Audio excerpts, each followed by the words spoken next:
Welcome everybody to the penultimate week of Runeterra's Academy's junior class. We've got a matchup today coming out of Group 4 between Virtue Gaming Grit and Omega Gaming Unknown. I'm Sun Praising. Tonight alongside me as the color commentator will be Tiger. And we've got a situation, Tiger, where both teams win in their end for the playoffs, guaranteed. Yeah, so for those of you who haven't been following junior division standings, Division 4 of the junior division is the most chaotic of all the divisions. Right now, we've got 3 teams at 4-1 and 2 teams at 3-2, and 2 of those teams are here tonight. We've got the 4-1 Virtue Gaming Grit and the 3-2 Omega Gaming Unknown, if I've gotten all my words right in order there. And should be exciting matchup. A lot of similarities between these two teams in the pick phase, especially. I'm seeing a lot of Ari going on in the mid lane, a lot of Ezreal and Jinx in the bot lane. I mean, that's to be expected based on just what the meta has been. But knowing that the carries for both of these teams are playing the same picks means that the draft phase should be very interesting here as we're getting right on in. Yeah, and as you're saying, we're going to have a lot of contested picks, and there we go. I was about to mention that Ari hadn't been banned away through the first rounds of bans, and immediately Virtue Gaming Grit picking up Ari for Folson. Folson, who has played Ari every single game that it has been left up. So if we're going to talk about a person on Virtue Gaming Grit who will definitely see a lot of priority in this draft, Folson, Tiger. It's like All there's no other way right. to put it. Absolutely. The Ari first pick, definitely a strong one. There's some answers out there to it, but with Ari getting all of the extra dashes now that her ult resets on kills, it's a lot difficult to actually lock down and kill Ari after she gets to level 6.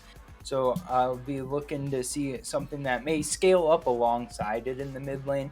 The Lux could be flexed, but I think support is the most likely by a long shot. Now, we are dealing with a substitute for Omega Gaming Unknown in Ulverik, so kind of an unknown quantity there in the top lane, if you'll excuse my pun. And we get a Graves lock in, so maybe we'll see some of the Graves jungle or Graves top. Yeah, and Graves fairly strong jungle pick, and even though Graves really isn't much of an ADC ADC these days, Ulverik is an ADC main primarily, so I could very well see that moving up to the top lane. However, we're talking about contested picks in across the map. Graves definitely also won in the jungle as well for both these teams. Yeah, and we see the Ashe get locked in for Virtue Gaming. I have to check if they've played that at all. I don't think this season that we've had any Ashe games, but I think Ashe makes a lot of sense to work with Ari because Ashe just has a ton of utility, and with Nocturne on top of that, there's going to be a lot of global presence amongst the picks from Virtue Grit. And we'll see if they're going to be able to utilize those effectively. I'd like to see a split pusher as the top lane pick. So gonna be some bans towards the top lane, I'm hoping, from Omega Gaming Unknown to make sure that the pick in the top lane isn't going to counter them too hard. And the Jinx going to make sure that they don't get their ADC pool banned out. So that makes a lot of sense. Although I always like to see the Caitlyn Lux. Jinx Lux, not bad either. Yeah, more so it's just that Jinx is just really has been really strong for practically the whole season so far.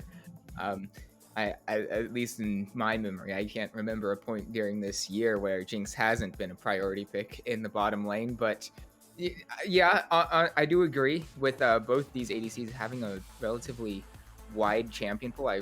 also would have liked to see Caitlyn, just to see that dominance in the bottom lane. However, as you're mentioning, we're seeing these top lane bans coming through in this in the second ban phase. Arcane buffs. I mean, what's going on now? All right, we're getting into the last phase of the draft. We'll see what Omega Gaming Unknown are going to pick up. They could take a mid laner right now and then hold that Graves as a flex top and jungle. Maybe come up with an answer. I'd like to see like a Galio or something like that that can match some of these global presences. Twisted Fate maybe. But it's going to be the Seraphine actually locked in. So that kind of leaves flex between the Lux and Seraphine. I think Lux is mostly viable support. But Seraphine also flexible between support and mid. So I guess we'll see which direction they want to go with that. If they want to get more damage out of the mid lane, then you can go the Lux. Just try to build some extra AP. Get your ult to just be one-shotting all of these people. Right now, no tanks so far for VGG. They're going to make sure that they got that in store for us now, though. The Ornn pickup definitely going to be a beefy boy. So no tanks really for Omega Gaming Unknown either. So maybe they'll be looking at something like, Trundle's banned, but they could go with like a Mumu Sejuani. They've gone with more early game focused junglers, if I'm not mistaken. So far, we see a Graves game. Okay. I don't mean to cut you off, but we've got the Zyra lock-in, and talking about a classic. We've got the C9 jerseys on today, so if you want to talk about a classic C9 combination, we got Ashe Zyra in this game with Alawi. An insta-lock Alawi. I do love the Ashe Zyra. That's going to have a lot of firepower in the bot lane, and that should be a very priority lane for Virtue Gaming Grit. They should be able to win hard. Even if it's Lux Jinx, they should have more damage, and Ashe can just run you down in the early stages of the game. I mean, if you get hit by one frost shot, then you can't run away from it. You basically just have to flash it unless you're going to win the fight. So a very powerful bot lane. But then the Alawi lock-in means that the top side of the map is going to be very controlled for Omega Gaming Unknown. Now, I will say that with the global presence of the Nocturne and Ashe, Alawi can get collapsed on pretty easily and influenced by damage from multiple sources that aren't in the area. So I don't know if it will work out, but an Alawi game that works well becomes just a monster of the depths and very difficult to deal with. So I like the draft both sides. Yeah, I got some fairly unconventional picks coming through, especially with that Alawi. And I don't know if I'm the biggest fan of it, but I mean, into a Nocturne Ahri, obviously, Alawi, I don't believe I've even actually casted a game of before, but one definitely a champion that you want your enemies to run into you with, because, you know, the typical placement kind of all flaps down on one spot. And, you know, with Nocturne, Ornn, bit of Ahri as well, I can see where they're coming from with the Alawi angle. Yeah, actually, now that we see the lock-ins on the champ select, it is going to be the Lux mid, and I really like this play because Seraphine's got a little bit better sustain, and if you're going to be up against an Ashe Zyra and you're not going to win lane most likely anyways, you might as well just try to play as safe as possible. And Jinx has the extra range from the rockets, so you can just fire at the wave from a safe distance. And then Seraphine's got sustain over the top, so that should be fine as well. So definitely a good use of these flex picks coming out from Omega Gaming Unknown. We'll see if it's going to be enough to win them the game, though. Yeah, and with that final lock-in, we now have a full picture of both teams, exactly where they're going, and as you were mentioning with those flex picks, I'm one, excited for this game. Two, I'm going to say I like Virtue Gaming Grit's comp a little bit more. I think there's a little bit more ease of execution in it, where you kind of just go onto one person. But Tiger, before we go to the spectator delay, who do you got winning game one? I love Nocturne in comp. I think that Nocturne is one of the most slept on picks in competitive play. So just based on the fact that they've got a lot of potential at the level 6, and I want to see the Zyra pop off as well, I'll go with Virtue Gaming Grit. All right, and with that, we have now reached the spectator delay. We'll be back in about 3 minutes. Don't go anywhere. We're going to be there for game one.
are back and loaded onto the Rift for game one between Virtue Gaming Grit and Omega 30 Gaming seconds until Unknown minions in this spawn. penultimate week of the Runeterra Academy Junior Series. And Tiger, we've already started out with some really spicy picks in this first game already. Yeah, for sure. We got the Ash Zyra bot lane throwing it all the way back to like 2014. And then you've got the Ilaoi top as the counter to Ornn. I mean, I was coming up in Minions have the spawned. screen of loading in that with some interesting ideas about what could go on here. I was thinking I would really like to see the Lux Seraphine bot, and I don't think Jinx gets punished early in the mid lane by Ahri, because Lux Seraphine would have so much more sustain into Ash Zyra and would be able to play out that lane a lot more safely. And I was like, maybe you throw the Lux Seraphine bot for a while, and then once Jinx gets to level 5, you don't really want to deal with level 6 Nocturne and Ahri, Sun was pointing out. So I was like, maybe you want to rotate the Jinx back to bot lane at level 5. Lux can teleport to mid and try not to miss any CS. Maybe get a double CS wave. Doesn't seem like we will be having any of that going on here, though. Yeah, that would be quite out there if we did see that. I'd be one excited and two confused because we got him. As we see the to the bottom lane, how this trade pattern works, as you're mentioning with Ash Zyra. Yeah, even at level 1's already starting to feel a little bit uncomfortable on the side of the bottom lane with Omega Gaming Unknown. Now at level 2, we just might find a fight here. King Sybil's already gone low. King Sybil has to exhaust away, and that is the first blood going onto 20 Bucks name, and Royal Murderer now getting very low, does have to flash. All summoner spells used in that fight, Tiger. Yeah, that was just not very much respect paid. King Civil flashes towards the river. And this is the cost of the summoner spells as well. That's all 8 summoner spells in the bot lane blown. But the summoner spells on the side of Omega Gaming Unknown are Cleanse and Exhaust, and of course double flashes. But there's no heal there, so basically, once you get tagged with a bunch of slows, the cleanse is going to help you just momentarily until another frost shot gets applied. So that doesn't really stop the combo from coming down. And even before, I think that Frozen Inferno took root level 1, but just level 2 is good enough to have the damage to go down. I didn't check either whether level 2 was taking seed or taking the extra damage from Q. But whatever the case, it was just 20 Bucks name running down King Civil and already 1-0 in favor of Virtue Gaming Grit. Yeah, and looks like we're going to have another fight very soon in this bottom lane. Both junglers now here. Eisenator, I'm not sure if he's known that he's here. There he is out of this middle bush, and there it is. Yet another kill going on to 20 Bucks, and well, he might have, what do you know, the US dollar to League of Legends gold exchange rate? Because, well, he just might be very well at around 20 Bucks. Yeah, he's going to be moving into millionaire status pretty quickly, though, at this rate, I'd have to say, son. 2-0 already, and we're not even 5 minutes in. And this is a thing that I've just noticed is Hail of Blades, Ash. So I think that this is probably normal, but it's super early game focus. So if you wanted to go for like a late game hyper carry Ash, you might go for something like Lethal Tempo. But the Hail of Blades taking a huge effect so far in this game, and now the wave's pushing against Omega Gaming Unknown as well. So they may be in a very rough spot here for a long time. Yeah, definitely very capable to put up perhaps start a freeze. That'll be very difficult to break. But as you were saying, with the Hail of Blades Ash, it's I would say it was definitely more common last season before the lethal tempo changes. Definitely one that I'm honestly a really big fan of for solo Q80 season. Hold on, has to be Folsom flashing away, even on his preferred Ahri, his one that at this point you'd have to say is almost even iconic with with him, as it's been in every single Virtue Gaming game so far. Almost going down there in the 1v1. So, longtime followers of mine will know that I am a Lux one trick. So, I was watching as Demo was putting that down, and it looked like it was done the way that you would normally expect the trade to go for maximum damage. So, you want to land your Q and then throw down the E for the slow field, but not recast it until you've landed an auto attack so that you can reapply your passive and look for more damage. But in this case, I thought that it's possible that Demo could have gotten the kill if he recasted the E before the flash went through, because he also had an auto attack on top of it that brought Volson down to like 200 HP. So just the straight up damage from E might have been enough to kill. Not sure on that though. Still force flash. Volson has to teleport back, and that means that a huge advantage to Demo in the mid lane right now. Yeah, and with that teleport and flash advantage, the amount that Demo can get away with in this 1v1 is far greater, and I can definitely see Prio going largely in the favor of Omega Gaming Unknown through that mid lane, and with about a minute before Rift Herald, the first Rift Herald spawns. But yeah, it'll definitely be a point of consideration that these two teams might have to take in. Yeah. And for all of the advantage that's in the mid lane, none of it has turned into gold advantage yet. So right now, if Volson can just stall this out a little while longer until the summoner spells are back, roots down. Yeah, but I mean, $20 name wasn't really nearby, so I mean it'll get Guardian out, which is fairly big defensive rune, and so perhaps if they find another way in, that'll be another 2v2 kill in that bot lane for Virtue Gaming Grit, but nothing quite going on there, as what is honestly kind of expected, because we're seeing how much poke, if we're continuing to talk about this bot lane, how much poke is coming through on this Virtue Gaming bot lane. Yeah, flashes are back up, so we're once again in the threshold of potentially seeing an all-in. I was thinking in that root landing that maybe it gets flash followed up by a $20 name, but I think that flash was on cooldown for just like 10 more seconds after it. So playing dangerously, although since all the flashes were used at the same time, they might have just been able to say that they had an idea that flash wasn't back up yet. Yeah, and with that in mind, there's a lot of things you can possibly consider. However, we got to take an overlook to this top lane. We're going to see now Terra's in a bit of a strange situation, trying to force a freeze here, as I'm not sure how much information they have on Delilah taking that Rift Herald, but they will take it now.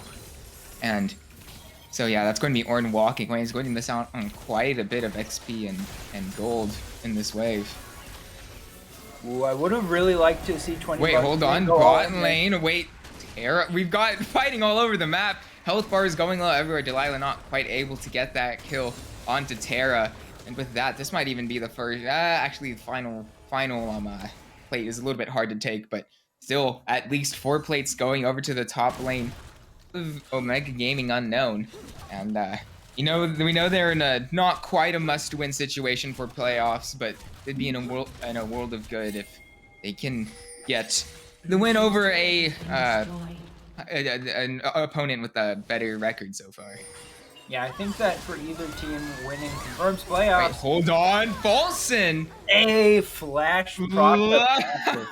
As you were saying, we were saying earlier, no flash available on Volson's Ahri, and he just gets locked up by that light binding, nowhere to go, and just absolutely bursts down from 100 to 0. Great stuff from Demo, landing his full spell rotation. We see the power of that Lux slowly starting to come through, and definitely can't be disregarded on the side of Virtue Gaming Grit. Yeah, and Demo has been pretty accurate landing all of these light bindings all day, and finally able to cash in with a kill for it. It's kind of been an interesting duality of this match where OG Unknown's bot lane. Oh wait, hold on, we've got a dive coming through. Paranoia now available. Frozen Inferno getting up that first kill onto King Civil. Oreo Murderer now flashes, trying to stay alive as long as possible. Will die as well, so it's an incredible dive from the side of Virtue Gaming Grit, getting their bot lane even further ahead than they already were. Yeah, their bot lane, Virtue Gaming Grit's bot lane has been massive, but the solo lanes have been really, really good from Omega Gaming Unknown. So it's kind of a battle on two sides of the map, the top side belonging to OG Unknown, and the bottom side in favor of Virtue Gaming Grit. So we'll see if that continues to be the case. Gold is still only about 500 apart, so it's a very close game so far. Could go either way, so we'll have to keep an eye on if any more light bindings are going to connect They might just hear Folson's very dangerous spot with that one. Will be able to dodge the snare from Oreo Murderer, so we'll be fine, but still one of those heart and mouth moments. But as you were saying, with where all the gold is on both these teams, I am quite the but I am also quite the fan of these split map sorts of game where both teams have obvious places that they want to go through. Hold on. Oh no, that was an early smite. Oh dear, that is Virtue Gaming Grit now picking up their second Drake off that steal from Frozen Inferno. Really unexpected without their jungler not being in, well, even in the pit at all. And honestly, can't really call anything else other than a blunder from Delilah. Yeah, but I mean, was that a plant auto attack that I'm fairly certain it was a plant auto attack. Man, that's absolutely insane. Great timing there from Frozen Inferno, going right before it got to 1100 HP. I think the smite was early, is what happened. It was early. It was definitely early. I think it went down to the dragon went down to 46 HP if I saw correctly. So, but yeah, there was definitely an early smite. There was absolutely an early smite. Well, whatever the case, that means that Virtue Gaming Grit has a 2-0 lead on the Drakes. We'll see if they can contest their own jungle now. Ulrich missing his little mark now. The ult coming down, and Paranoia trying to find the kill onto this Alawi. Staying alive for now, getting a lot out. Bolson going low. He's a nader. Also on practically no health. The final spark not quite finding either of them. So it's a 1-0 in terms of kills in favor of Virtue Gaming Grit. This is why I love Nocturne so much. As soon as that fight drops, Jinx doesn't know where to Super Mega Death Rocket. I mean, it was accurate. It came in well, but you can't really be able to tell with any certainty what the exact spot is going to be because you're nearsighted. And in addition, you don't know how many people are collapsing, so it was a 3v1, but that has to be communicated in comms because the rest of the team can't see that on the minimap, can't pan their camera over to be able to tell. Ooh, living dangerously, Volson. Lucky Demo doesn't have ult there. Yeah, and we were saying earlier how on point Demo has been with this Lux play. I mean, when I saw Ari getting locked in for Virtue Gaming Grit, I was like, okay, we've got what is statistically the best mid laner in terms of the 1v1 in the junior series across all groups. And I was like, okay, well, they gave him his favorite champion. I don't see this ending well at all. But, you know, fair play to Demo, well, proving me wrong at the very least. And wait, there's this snared up, and that is Frozen Inferno getting burst down practically instantly.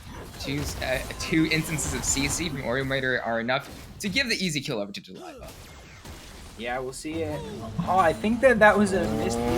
Yeah, I think that was a missed ultimate. That'll be enough damage to take down Ulrich. Now Terra, however, straight over to the bottom lane. The Paranoia in from Eisenator. You're managing to catch out King Civil once more. And so this bot lane, we've got ourselves a very, very split sort of game. And I love it. I absolutely love it. Yeah, we're seeing a lot of fighting going on here in the mid stages of the game. Turret plating has finally fallen, so this is the part of the game that I decide is the mid game. Is after 14 minutes until we start to see people with about 3 items, and you're in late game. But so far, the Wyland demo looked like the avenue potentially here for Omega Gaming Unknown. But they're starting to fall behind a little bit as it's about a 2,000 gold lead. We're already seeing Stride Breaker come in for the Izinator and Gale Force for 20 bucks name. And well, I guess that in terms of the number of mythics, it's more in favor of Omega Gaming Unknown. Kind of strange there, but maybe they just got the gold more evenly distributed. I would assume that the gold lead would start to show through in the items. Oh, hold on. Binding from Demo onto 20 bucks name gets him down to probably around just over 100 health there. So I'm fairly certain that's going to force 20 bucks name out of this lane and pretty much instantly up. But we've got a death bush maybe. Paranoia comes through and yeah, there's just nothing that King Sybil can do there. I know there were 3 in that bush, but it will be the solo kill going over to the jungler of Virtue Gaming Grit. Yeah, and actually, that's pretty telling of the future of this game. Like, with the ability to just jump on someone and insta-kill them for the Izinator, that probably holds true for at least Demo, King Sybil, and Oreo Murderer. So as long as the vision is good... Hold on. Oh, the Enchanted Crystal Arrow lands from downtown. That'll be 3 seconds of not moving for Demo, and it is an absolute rout going in favor of Virtue Gaming Grit. Currently now 2 for 0 for the side of this blue team, but I don't believe we're quite done here just yet. That is a Herald deploy from Delilah, interesting enough, trying to find out Terra, but Oreo Murderer cut out from Falsen's Charm, and now Delilah doesn't have a team around him, has to jump away, ults out, and that will be 3 in favor of Virtue Gaming Grit. Yeah, a little bit of a siren song at the end there, baiting Oreo Murderer into falling as well. The health bars were looking pretty low, pretty juicy for some kills, but none come through for Omega Gaming Unknown, which means Virtue Gaming Grit, now 11-2 on the kill score, will be on Soul Point now, and looking to carry the rest of this game potentially and finish off strong. And now we're not 20 minutes yet, so Baron not on the table, but got to be wary of having any more fights like that if you are the side of Omega Gaming Unknown. Yeah, and even though Virtue Gaming, they were they were had a gold lead there. There was still that idea in mind that Demo was popping off in the 1v1. Ulrich also doing quite well for himself, and so maybe they could find a way back in from their solo laners. However, Oreo Murderer taking quite a bit of damage here, but not quite enough as Demo was around to protect his support, so not much else will come from that. But yeah, as I was saying, the gold distribution was still varied enough to where Omega Gaming had their points, but now that I would have to say this game has just been blown wide open in favor of Virtue Gaming. Yeah. I'm putting on my theory crafting hat again. Yes, let's hear it. I watched that trade from Frozen Inferno onto Oreo Murderer, and I thought to myself, if those were Q plants, would they have had enough range to finish off the job? Now, the E plants give slow, so I think that probably wouldn't have been enough since it's only a lost chapter. Zork Shoes, no Leandri's Anguish just yet from Frozen Inferno. But I'll be keeping an eye on those plants to see if we start to get... Oh, Great Hawk Shot! If we start to get one-shots coming out from Frozen Inferno. Yeah, and as you're saying with the Great Hawk Shot, I mean, it's not one that's talked about very often with Ash. It kind of gets overlooked. But the ability to just not have to face check anything, and especially in that situation there, we saw how valuable Ash can be for a team. But yeah, overall we've got hold on, brain. What? I just hold on. The mouse has stopped running on the wheel, so up there. The mouse But has stopped running on the wheel. We'll see if we can get that mouse an energy drink of some variety and get the wheel churning again. But not only does the Hawkshot do a great job of catching out any sort of death brushes like that, but you can also Hawkshot into paranoia and just jump on someone in oh any. shoot. No, sorry, I didn't mean to interrupt you there. I didn't even think about that possibility. Speaking of paranoia, here it comes through. Delilah getting low. Now finally going down the Eisenator, getting one. Enchanted Crystal Arrows, incredible, landing a massive stun onto the King Civil. And now that's him going down from False and Charm lands. Demo going low. Flash, I'm not quite sure where that direction was on that. And that's Eisenator picking up the kill onto the mid laner. Yeah, well, just a little bit of domination of this mid-game coming through from Virtue Gaming Grit. A few tower shots going down there for Izinator. Not going to be a huge problem. Overrick still doing the split push work. Should get an objective bounty here, so that's going to feel nice for Omega Gaming Unknown. Keeping themselves right about 2,500 down, so despite the fact that it's 14 kills to 3, it's a little bit closer than it probably seems to the players in the game.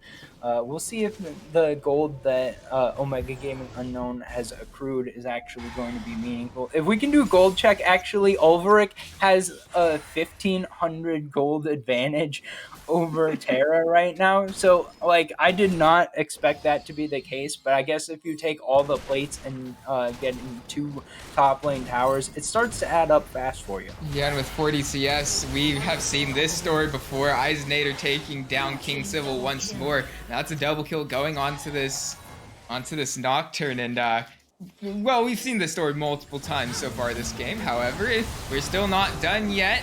That's going to be over going low and now down. Terra's picking up the kill on the Ornn. Oh, wait a moment. I'm not quite sure how that one ended up picking up. I'm going to assume that was a tingle slam in there. Or, well, I mean, I was going to say arms, but they're not really arms, are they? That didn't quite. Yeah. Hold on a moment. That doesn't quite work. But no, still.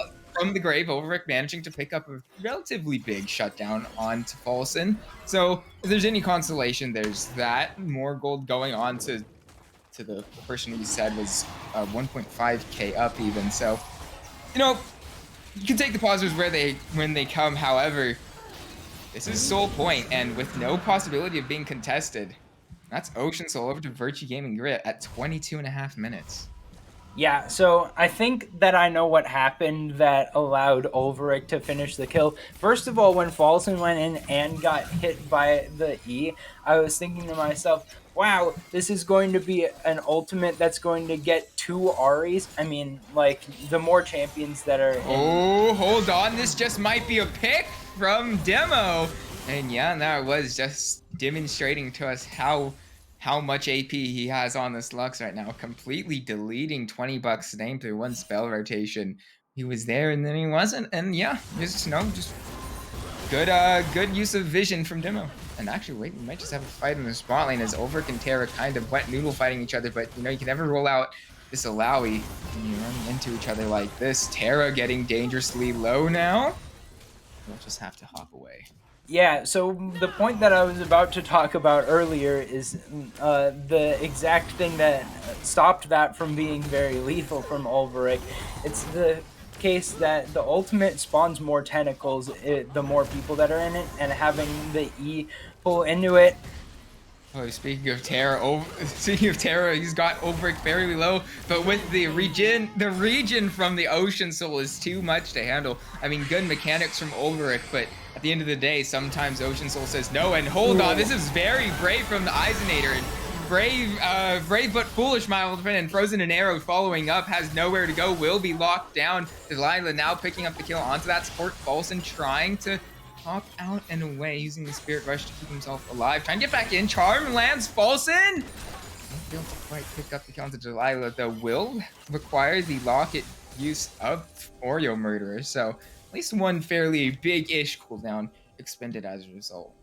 All right, and that's going to mean Baron most likely going over here. It's going to get hit with the Hawk Shot, but there's no smite in range. 10 seconds before Izinator will respawn. Teleport's coming in as well. We could get a fight over this objective.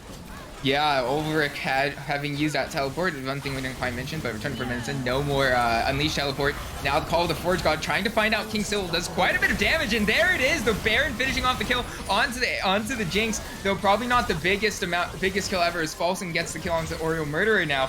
2 for 0 currently in favor of the side of Virtue Gaming Grit, and now here comes Nocturne. And Flash in, and hold on, Delilah still managed to get that kill away before going down himself, but it's not enough. It's a 5 for 3 going in favor of Virtue Gaming Grit, and you're saying Baron was available. Eisenator said, I don't think so. Yeah, well, not fast enough anyway, so good collapse there, good ace coming out for Virtue Gaming Grit, and they back to 2,000 gold lead again, man. They just go back and forth and right back to the 2,000 gold lead. I was checking the gold between the top laners after that fight. I'm like 5-0 and 8. There's no way Terra's still behind the 2 and 6 Alawi, right? Still 1,000 gold for Ulrich in the advantage. How is this possible? Like, well, five plates of first tower and a tier 2 tower with a 40 CS difference it's sizable to say the least. But yeah, I mean Terra's on Ornn, and you know they Virtue Gaming do have the Ocean Soul, so really I don't think he cares too much at this point, at least in the matchup between the two of them. Definitely more utility from that Ornn. Yep, and it's time to think about Ornn's passive upgrade on the items. The ornaments starting to come through. We're seeing the extra damage going to be available. Upgraded Falsen first, actually. Still got a lot of faith in Falsen's Ahri, and it looks like they'll start up the Baron. We'll see if this gets contested. The Vision's here now. Yeah, and here comes the call of the Forge God. No teleport available for Ulrich, and there it is, the knock up onto this jungler here. We'll have to burn the stopwatch, but it's an absolute rout going over to the side of Virtue Gaming Grit, and now this one we've already had the feeling that it was starting to get slowly out of reach for the side of Omega Gaming Unknown, but now it's starting to really feel rough. Demo maybe can try to turn this one around if he can land a binding and maybe get a kill onto Falsen in return, but he's surely doomed at this point. Final Spark not finding anyone. Still managing to extend this as long as possible, but there we are finally. Falsen finally picking up that kill. Took a while. It actually may have just bought enough time for Ulrich to pick up another turret, and by stopping those recalls. So, you know, fairly decent stuff from Demo considering the circumstances.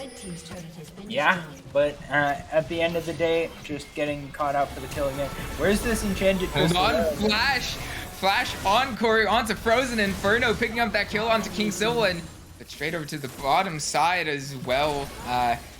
Ulrich kind of out of position there. You saw the enchanted crystal arrow used to try to maybe save him, but yeah, not quite. Wait, actually the Isonator just 1v1 Ulrich? Not been 1v1ing Alawi. With Hullbreaker? Yeah, with Hullbreaker, but guess that the Death Dance Guardian Angel is just too much sustain. Yeah, but you were saying talking about Guardian Angel, that wasn't even procced, and so you know, I mean, Eisenator, he's just a big boy right now, and hold on to Lila's in a bit of trouble here, but here comes the Terra just missed the call of the Forge God. Second cast of it won't find the knockup, and that won't be available with the rest of this fight. Ulrich, as we said in the last fight, didn't have teleport. Does have it now. Will rejoin this one here. Frozen Inferno not quite around. Here, yeah, not quite, but if we're going to talk about something important, the Dragon Soul is on the side of, hold on, move the fights away, and that might not be important now as we're getting a lot of damage onto that Ghosty. Eisenator going a bit crazy on the engage, but there it is enough to take down Ulrich. And with that, Guardian Angel, he's still alive, and the rest of his team follows up. Terra now picking up some more, and there it is, 4 for 0 currently. Oreo Murderer finally going down, and it's a clean ace over in favor of Virtue Gaming Grit, and with a pushing mid lane, that's probably going to be game 1 done and dusted. Yeah, so just the team fight power is a little bit too much at the end of the game. 34 to 11 is going to be the kill score unless someone respawns, but Terra should be able to tank up these towers no problem. So this will be at the end of game 1. Virtue Gaming Grit, it was a little bit iffy at a few of the points in the game, but they were able to stay on top the whole time, and eventually got their fight, got the 5-0 while they had Baron, and were able to push it to the victory. So good execution there from Virtue Gaming Grit. And going into game number 2, I'll be looking to see what the changes need to be for Omega Gaming Unknown in the draft, potentially to set themselves up for success. And if we want to talk about like going all the way back to the draft, one thing that went a little bit overlooked and not as mentioned is that the two bans in the second phase from Virtue Gaming Grit were Volibear and Darius. And there's only two standard top laners that I've seen overplay in his match history, and that was Darius and Volibear. So maybe perhaps we'll see one of those two champions starting to pop up a bit earlier in this in game two's draft. But unless you've got anything for the rest of us, Tiger, we could send it over to a break and get ready for game two. Yeah, go on ahead. All right, there we go. We'll see you for draft of game two between Virtue Gaming Grit and Omega Gaming. We'll see you then.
And welcome back, everybody, for the draft of Game 2 in Runeterra Academy's junior class between Virtue Gaming Grit and Omega Gaming Unknown.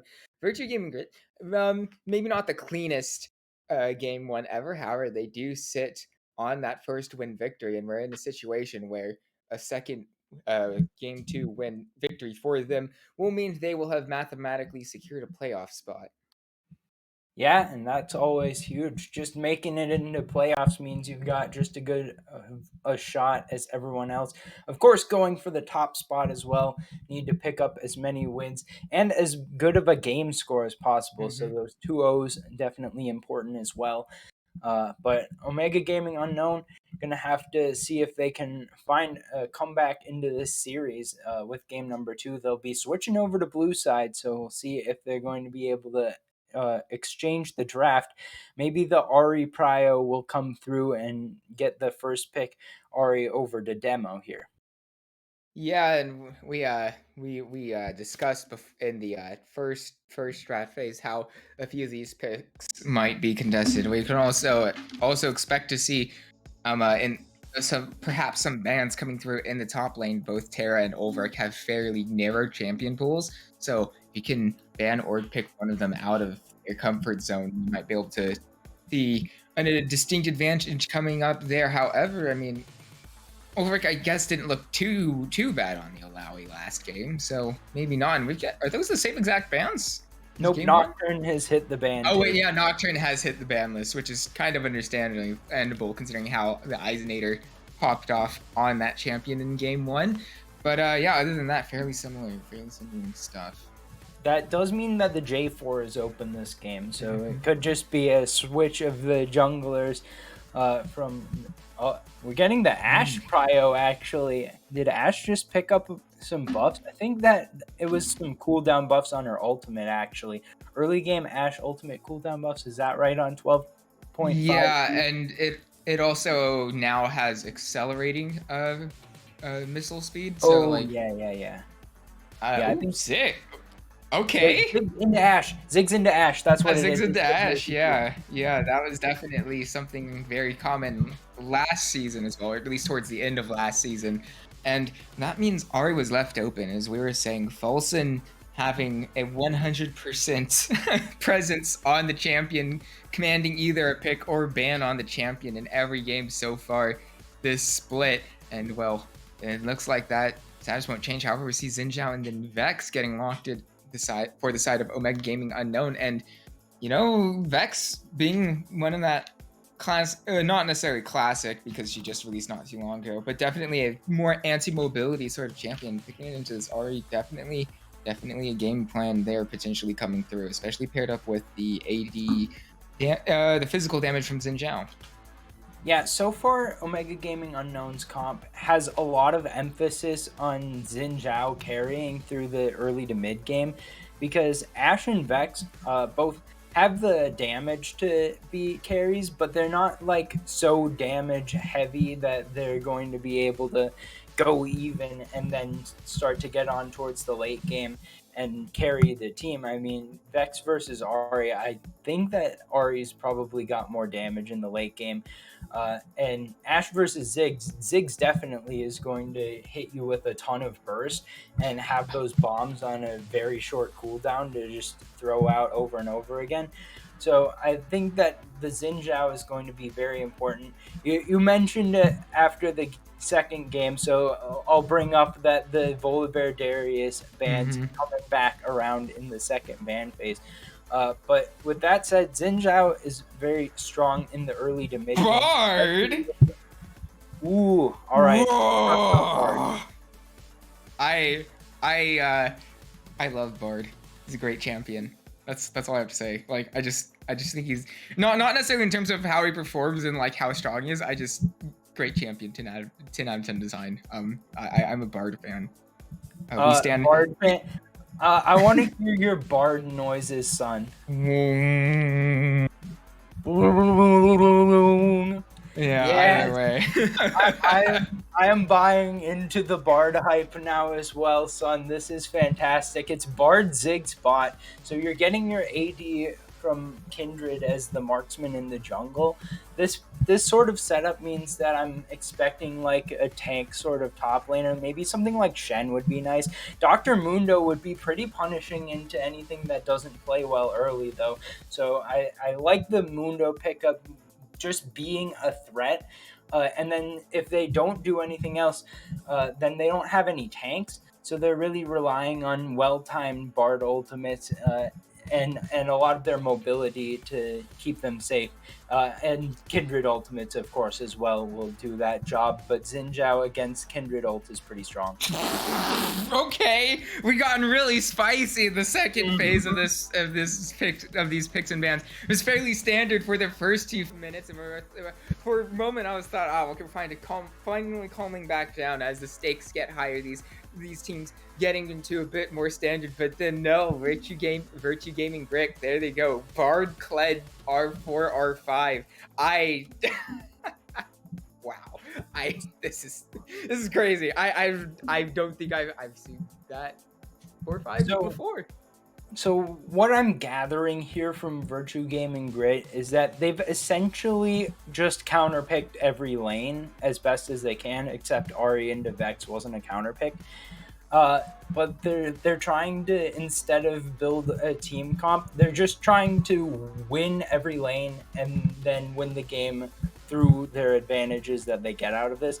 Because, I mean, outside of that, maybe you get a sort of split push idea where you can just clear waves with Ziggs and Kled can split push. But I don't think that that's really like an idea. And I mean, on the other side of the map, you've got Omega Gaming Unknown's comp where they've got this sort of early game focus where they want to get ahead early, but they're being countered.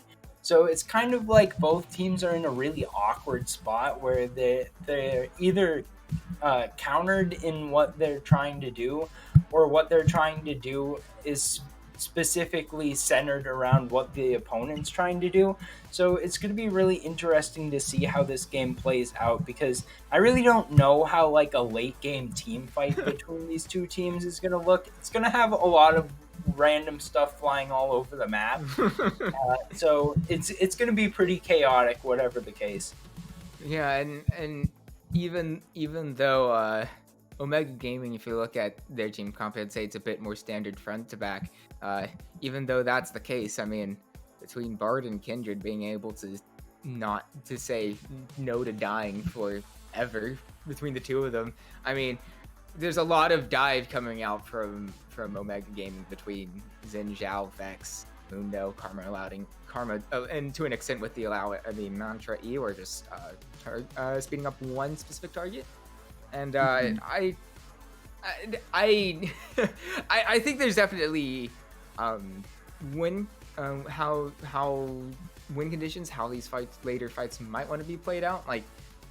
And this leads me to the Kled pick, where I'm not quite sure what VGG want to do with that.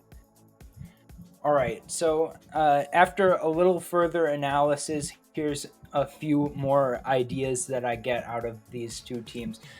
First of all, there is a ton of setup for ganks on the side of Omega Gaming Unknown. I think that the Xin Zhao is going to be trying to fight somewhere, basically once you get level 3. I think Delilah is going to be on the warpath this game.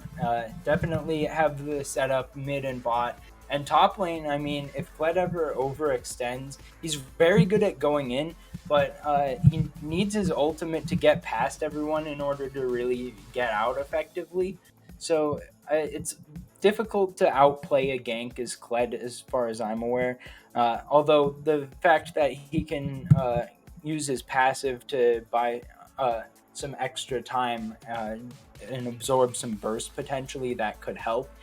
But a lot of ganks from Omega Gaming Unknown. And on the other side of the map, there's a lot of mobility between the lanes once you hit level 6 for Virtue Gaming Grit. So like Kled can charge into the mid lane pretty easy.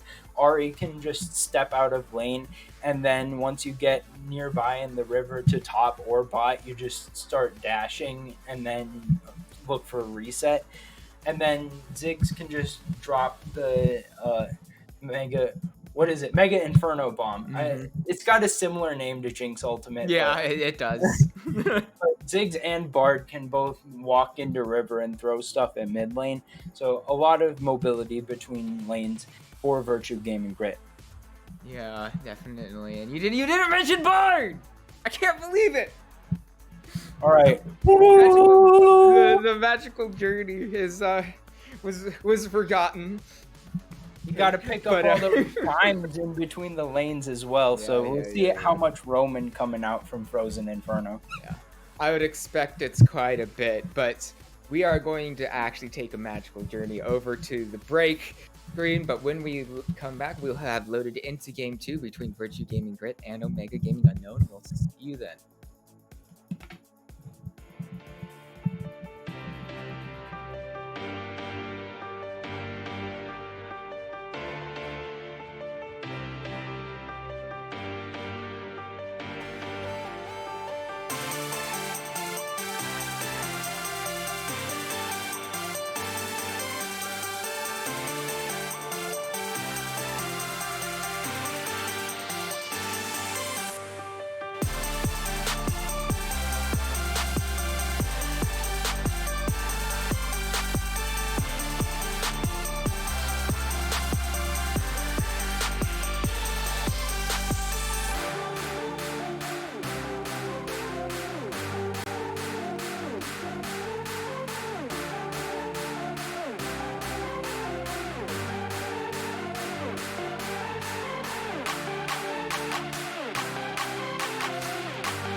Well, it was a bit of a long break, but we are back, and there was a little issue between on the side of Omega Gaming Unknown.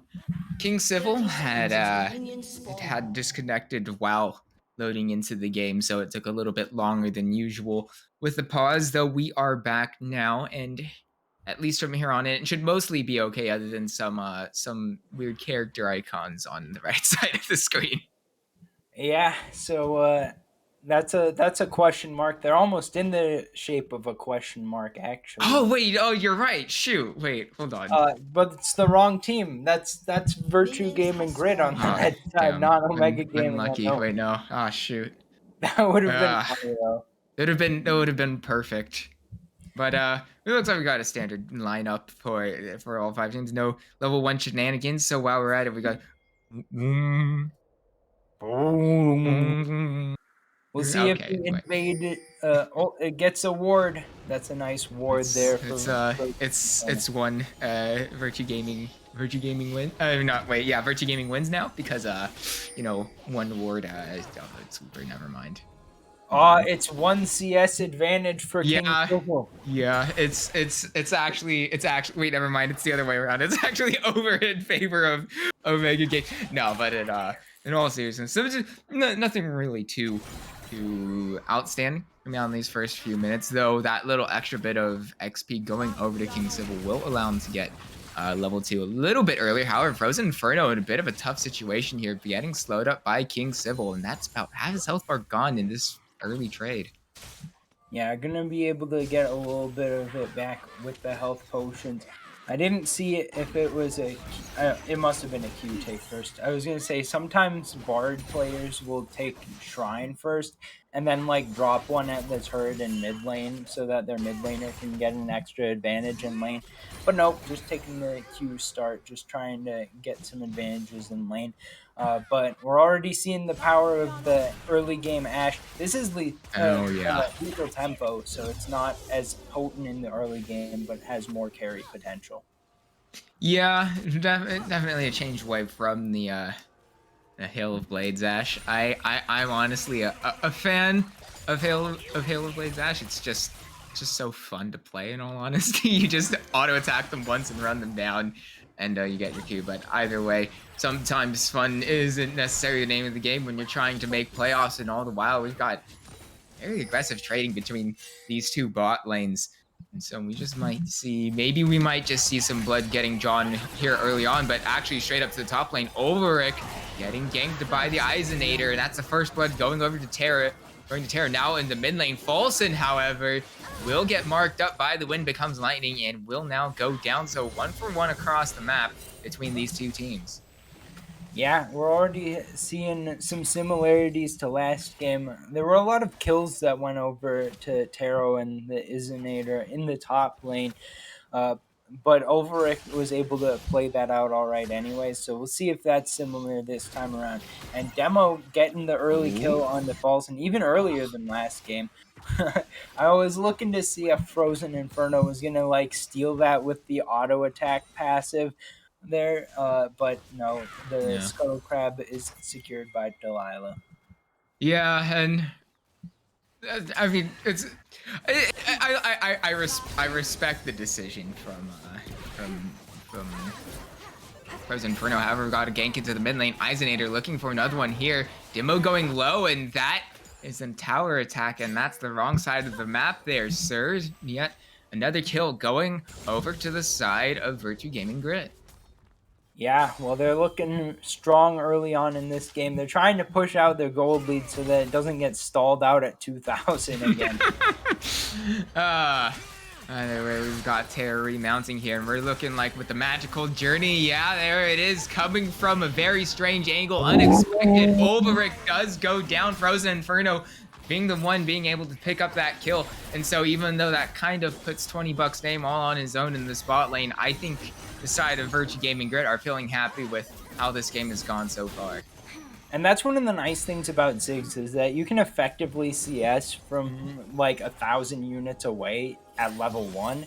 So you're free to send the Bard wherever he wants to go, pretty much. And rightfully, as you called out, Bard going to be able to find some magical journeys across the land and even bringing his pal Kindred with him. So good work there from Virtue Gaming Grit. Yeah, and that's one of the main reasons why I just love seeing Bard picked, because it's so hectic. It's like once Bard gets locked in, the whole entire dynamic of a game changes, because well, Bard's here. And guys, do we know what Bard's going to do? I mean, I don't think anybody actually knows what he's going to do when he's in the game, and that's the reason why it's hectic. And no, chaos is fun in my opinion. However, we've got to fight in this bottom lane. Frozen Inferno trying to find any sort of slow he can onto King Civil. Stun will land. However, I believe that Ash will be out of range. Oriole Murderer now having to flash away, and also healed used by King Civil. So two summoner spells used by the bottom lane of Omega Gaming Unknown in that fight. And so once more, it's starting to it started. This early game is not as even as it was the last time. Now is it? Mm-hmm. Well, I think that bot lane play was a great macro decision, but I thought that there were a few things that I would have liked to see different. First of all, like the satchel charge was used to push King Civil away as the gank was coming in. Ooh, the charge from Terra is unmounted now, though. Ulrich trying to find the kill here. I don't believe it's not going to be enough to remount in time for Terra. So solo kill going over to Ulrich, despite being that one, those 2 kills down. An excellent play from the top laner of Omega Gaming Unknown. Yeah, big healing coming in at the end there from Ulrich was the difference in that fight. And I thought Terra might have dropped the Ignite a little bit early. I thought maybe that the Bear Trap on a Rope Grievous Wounds would have lasted into that time where he was Ignite taking down. But Ulrich level 6 is pretty tough to take down, and you just can't remount onto Skarl all that quickly. So even though the items are probably favorable for Terra right now, Ulrich able to outplay the 1v1 and get that kill. Speaking of Terra and Ulrich, we've got a bit of hovering from Eisenator and Frozen Inferno on this board. Bard not quite level 6 yet. However, we're going to be looking for a dive onto the Mundo. Frozen Inferno won't quite land this to the stun, but it wouldn't have mattered through the spell shield anyway. Chance of Crystal are now following up, but I mean, didn't really get much there. And it's another dive onto the top laner of Omega Gaming. Ulrich just being attacked relentlessly here. It's possible that Virtue Gaming Grit looked into this series and thought, Ulrich, not that much of a top player. We want to focus some resources. Non-Oreo Murderer is going to be caught out here, stunned up and going down. That is the Eisenator picking up another kill, and I believe that may have been a mark of the Kindred, and yeah, I can confirm that it was. Now first mark going down onto the Eisenator, so starting to scale up a bit more. However, straight up to the mid lane, Demo taking quite a bit of damage there. Yeah, so the roaming supports, I think that in any 1v1... Oh wait, hold on, 20 bucks. Name's looking to be getting the dive come through onto him. King Civil picks up that kill. So, oh wait, no! Delilah! No, he climbed through the tower! Oh, Delilah. Oh no! You hate to see it. I was going to say it was going to be 1-for-1, 1-for-1, but he decides to use the flash to try to get away from the tower shock, but it already comes through, and hold on, Spirit Rush through. That'll be the kill onto Demo. Falson now picking up that kill 1v1 in the mid lane, and we're talking about, at least last game, how he has pretty much only played Ahri, and if he hasn't, it's been banned away from him this split, and well, we've gotten a good demonstration as to why this time around. Yeah, Falson, even last game, even though the early game didn't go so great for Falson, I think he finished the game pretty strong and definitely was doing a lot of work in the team fights. Actually, it was Luden's Now we had a 3-man dive top potentially. Gonna take this tower. Ulrich's gonna just Try to be find it again. Yeah, Ulrich's taking in a world of hurt now. Shelly trying to find the charge, and there it is. The first tower going down. Eisenator looking very low. However, I do believe Lamb's Respite still available. Holding on to that forever. Deciding not to use it. Very brave and very confident in their mechanical ability to not take any more damage despite being on sub 100 health. Yeah, I don't know that they knew where Demo was, so fortunate that Demo wasn't there to show up with the Shadow Surge and get reset after reset. But whatever the case, turret going down in the top means that it's already 3,000 gold lead for Virtue Gaming Grit. Ash Arrow not going to quite connect. Yeah, a bit late on that one, but I think it was aimed at mid actually, but we got ADC ping issue. Oh yeah, something that kind of went unnoticed in the last game was that when we first loaded in, King Civil marked his own ping, and I believe it was at like 600 plus milliseconds at the time. So it's back now, and with the connection issues at the start of the game, we might see a little bit of trouble coming out on the side of Omega Gaming Unknown. And for those unaware about pause rules, these two teams are given 15 minutes of pause time throughout the series, and we're back actually. All right, so back in. We'll see if a Shadow Surge used onto Demo. Oreo Murder not quite going to be able to get that snare. However, this fight isn't quite over just yet. The Guardian from Frozen Inferno, though, is enough to keep his mid laner alive. And now Demo, having taken a few tower shots, is looking low himself. But with both of these supports full health, it's a slight spectator bug that happens when pauses happen. So we're going to wait a few moments for that to restart again. Don't mind that. And here we are. We should be good for the rest of this game, too, hopefully. Yeah, so I wanted to talk earlier about the. Oh, wow, that is a lot of burst onto Oreo Murderer. I was not quite expecting that much to come through, but yeah, as you were saying, actually, never mind. Yeah, okay, as you were saying. If you're one-on-one in the bot lane, I think that Ziggs is going to be perfectly okay with that matchup, which is why they know where each other are. Frozen Inferno stuns up Delilah, and there it is. Eisenator getting that first kill. King Civil will be knocked away with that satchel charge, flashed away from King Civil. However, Eisenator will follow that up, get the kill, and straight over to the mid lane. Terra trying to find the kill onto Demo. Will land the kill onto Falson, surprisingly enough. And meanwhile, Ulrich is there for the cleanup onto Terra. But all across the board, it's starting to look like Virtue Gaming Grit are starting to control this map even more so than they did last game. Yeah, so the big part of this is that it's a lot of plates going down in the bot lane. With the satchel charge, they're able to get another full tower before plates go down. And with Ziggs, you could even try to get a third here. We'll see if they're gonna able to come up with a fight here on the mid lane. If they can find a win in this fight here, they can definitely maybe try to push all 15 turrets though. Wisely, it was probably a wise decision from the side of Omega Gaming to walk away from that one, but that'll be another mark of the Kindred giving over to the Eisenator. I am going to check now. He's sitting on. Actually, he must have not gotten a mark that first time because it said he was 1, but we've got a fight, and that's Frozen Inferno going down. Death Push coming through, and the Lamb's Respite not quite enough to keep his support alive. However, the kill is traded over. Still at 1 for 2. Oreo Murderer will have to flash away. Shadow Surge from Dimo will land. 20 bucks name getting low, but not quite down just yet, and he might just be out of there. That's Dimo going down, and Terra now also going low and finally killed. So a very good turnaround from the side of Omega Gaming Unknown after what looked to be like a problematic early game. Oh, wait, hold on. Falson, though, will spot out Oreo Murderer, trying to clear that ward. Will pay for that with his life. However, this is probably not the space you want to be in, Falson. We'll have to use the Spirit Rush to hop away. We're now, I believe this is most likely done and dusted. And yeah, okay, the recalls are coming through. I think it's okay. Now we're good. A bit of a long fight, but now they're starting to parse away from each other. A 3 for 3 there.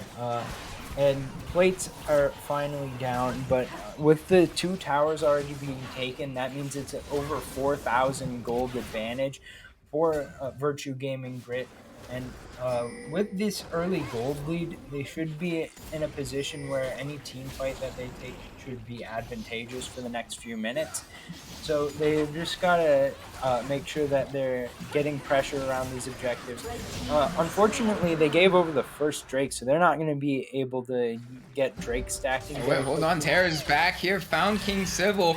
That's the shield bow already procced and gone on the Sash. Trying to find the rest of the damage onto Ulrich. There it goes. No more tower, but won't quite matter with the tempered fate.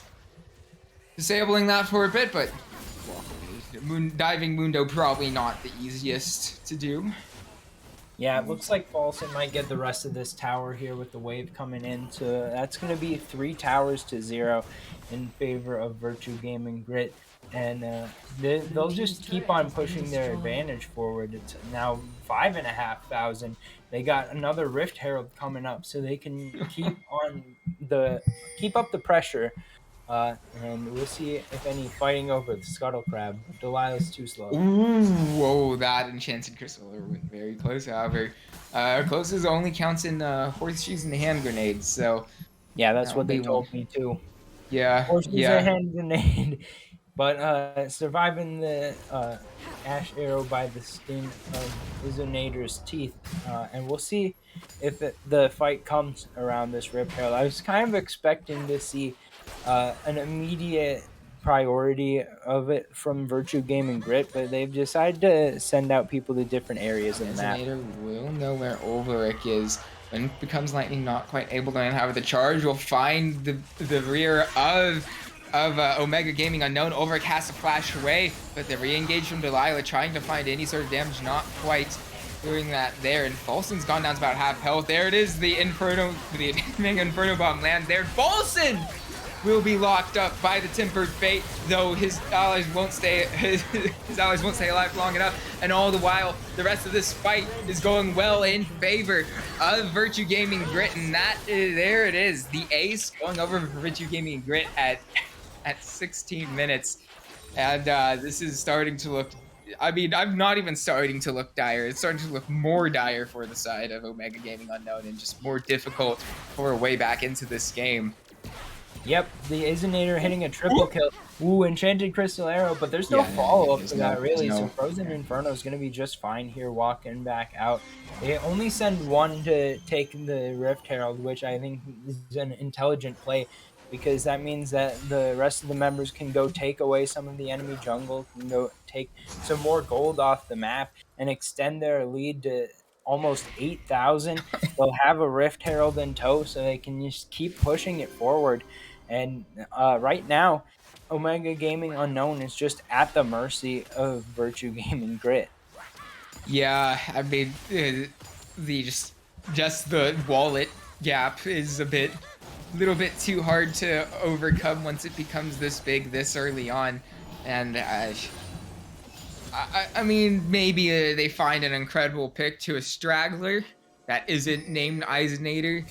And the way they find their way back in. Speaking of, they try to find Eisenator here. Demo won't quite get enough burst behind the kill, and that's Demo finally going down. And with Lamb's Respite, Eisenator stays alive. And with Tempered Fate, I believe that'll probably be Delilah going down as well. It's a bit early from Frozen Inferno, though, so actually Delilah will stay alive, and it'll be a double kill over to this jungler. Though Paulson, here he is on the rear, completely healed up, full health, and Delilah and King Sybil not looking so healthy themselves. Frozen Inferno staying very low, but may have just nice baited angle. the enemy team into staying around when they shouldn't have. That's a double kill going over to Folson, and it's not quite over yet. We've got a fight in the jungle between Ulrich and Terra. Terra really pushing as far as he can with his team close in tow behind. If he can distract Ulrich long enough, and actually just to remount, he won't need the rest of his team. And it's another kill for Virtue Gaming Grit, and dear, it's not looking. Yeah, Omega Gaming Unknown just kind of slamming their head into the wall right now. They're really trying to find fights, but I don't think that this is the time that they need to look for fights. They just need to farm it up for a little while. And I love to see fights. Don't get me wrong. I'm happy to see fights all the time. But I think that if you're Omega Gaming Unknown and you just keep losing fights, you need to find maybe something else to do with your time. Try to get some gold into your own pockets. Try to make it feel a little bit more even the next time you have a fight. Ulrich taking a little bit of damage. He had used teleport, and Enchanted Crystal Arrow comes through. Now Shadow Rush will get the first kill. So a nice pick from the side of Virtue Gaming Grit. However, they just don't have the rest of the damage to come through. Actually, I speak wrong. That's slightly favored for them so far, but here's Terra with full health, and so is False and Ulrich finally going down. So despite finding an incredible fight, one that you would say otherwise would normally be a stomp from them because of the gold difference, yeah. Yep, so that fight happened with no Lamb's Respite available. So basically the Izanator was just a short-range marksman with a dash for the entirety of that fight, not having any of the extra utility that you would normally expect for a Kindred in a team fight. But it didn't matter. They were still able to clean up False and making this Ahri look pretty good. 7, 2, and 6, and then Terra coming in to help with the cleanup, make it a 4 for 3. They pick up the dragon, and they just continue to push their advantages. And Omega Gaming Unknown kind of playing right into it, but now Baron's on the map, so it's hard to argue against the idea that they kind of need to make sure that Baron doesn't just get taken.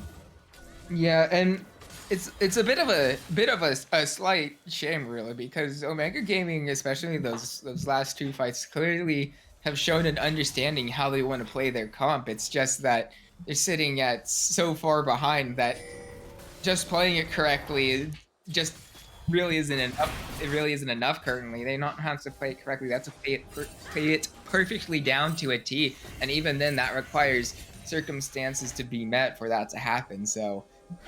Definitely not the best of situations for this team looking to try to find their way into playoffs now. Death Bush, though, Delilah charmed up. Enchanted Crystal Arrow will land onto Terra, but Tempered Fate will keep him alive for now.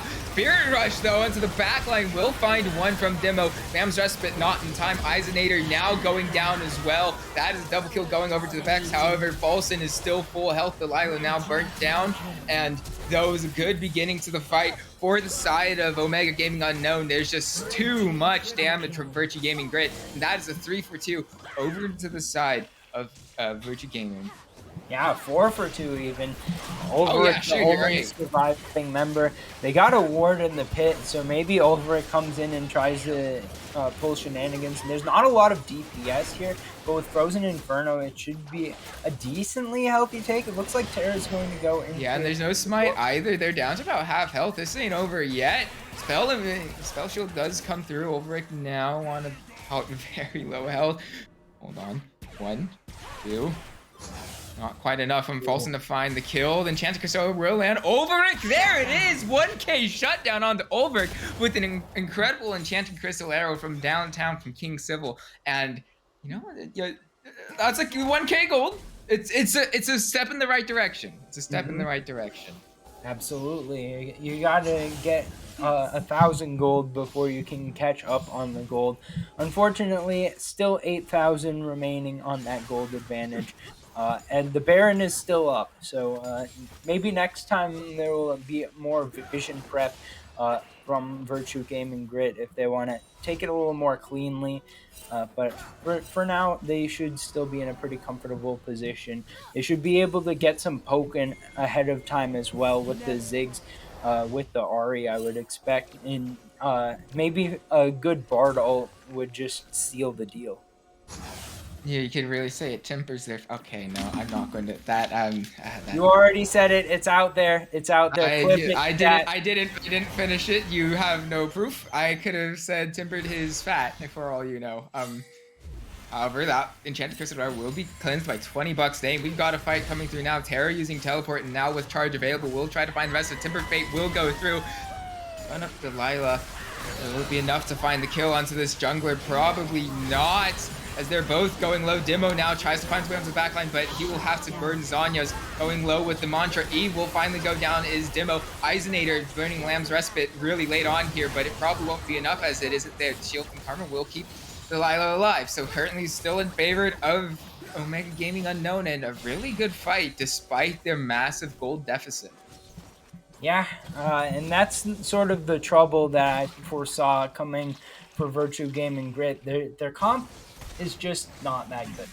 I'm gonna be honest with Yeah. you. Yeah. It's like you have a comp where you want to get this massive gold lead, and they've got the massive gold lead, but now they're in team fights, and what do you do with it? Like, you have to blow people up. Chancing for Sarah will land on to Folson here. Not completely caught out just yet, and there it is. Baron claimed by the side of Omega Gaming Unknown. So despite being down, well, about 5.5k gold now, they're not looking down and out just yet. So it's still going to be difficult for them to find a way back in it, just because, as we said, with the gold difference. However, yeah, you were mentioning the team compositions. Yeah, so we see effective use of the hawk shot there as well, really getting all the utility out of this team composition for Omega Gaming Unknown. And now with Drake up, if they can take this down, then Soul is pretty far away. It is a Hextech Soul, so a Hextech Soul really does mean a lot. If Virtue Gaming Grit can pick up that Hex Soul, then they'll be in a much better position. Yeah, and hold on, Shadow Surge comes through, and there is Oriole Murder finally going down. It's a very good start to the fight for the side of Omega Gaming. However, Terra on the backline here is ravaging the side of Virtue, but not quite enough from Demo as the Eisenator gets the kill there. And this, we were saying, it's very well played from the side of Omega Gaming Unknown, but that amount of gold used up isn't just enough to keep Virtue Gaming ahead in this one. They'll get the ace in the 5-for-3, and so as I said before, it's a little bit of a shame, in all honesty, that Omega Gaming Unknown fell so far behind, because clearly they're showing that they have the prowess to play their composition right. It's just that when you're behind this amount of gold, yeah, I'm not gonna repeat that. Yeah, well, I think that that was a winnable fight. I don't know the exact timings on it, but Demo had the fear come up right after he re-engaged with the Shadow Surge onto Falson. So he was going in 1v2 there, and if the fear had been up when he used the, I don't know what the W's called, it's like, give me some more space or something like that. But anyways, personal space, yeah. If he had the fear on that, it would have landed onto both the people he was going in on. Ulrich and Terra battling it out now, but Frozen Inferno and Delilah are here in tow. That's a CC coming through. Terra now getting about to around half health, and I think he's going to go down here. He's gotten very low. There it is, shutdown going on to Ulrich. And even though Eisenator was trying to find his way over to turn the fight around, isn't there in time. And so another kill going over to the side of Omega Gaming Unknown. Yeah, so to finish the thought that I was on right before that, if they had been able to get the fear off of the personal space, land that onto both people, then that would have changed the dynamic of the fight. I think Omega Gaming Unknown win there, but the fear wasn't up just yet. And like it came up like right after that, so it was like a fraction of a second away from being the case.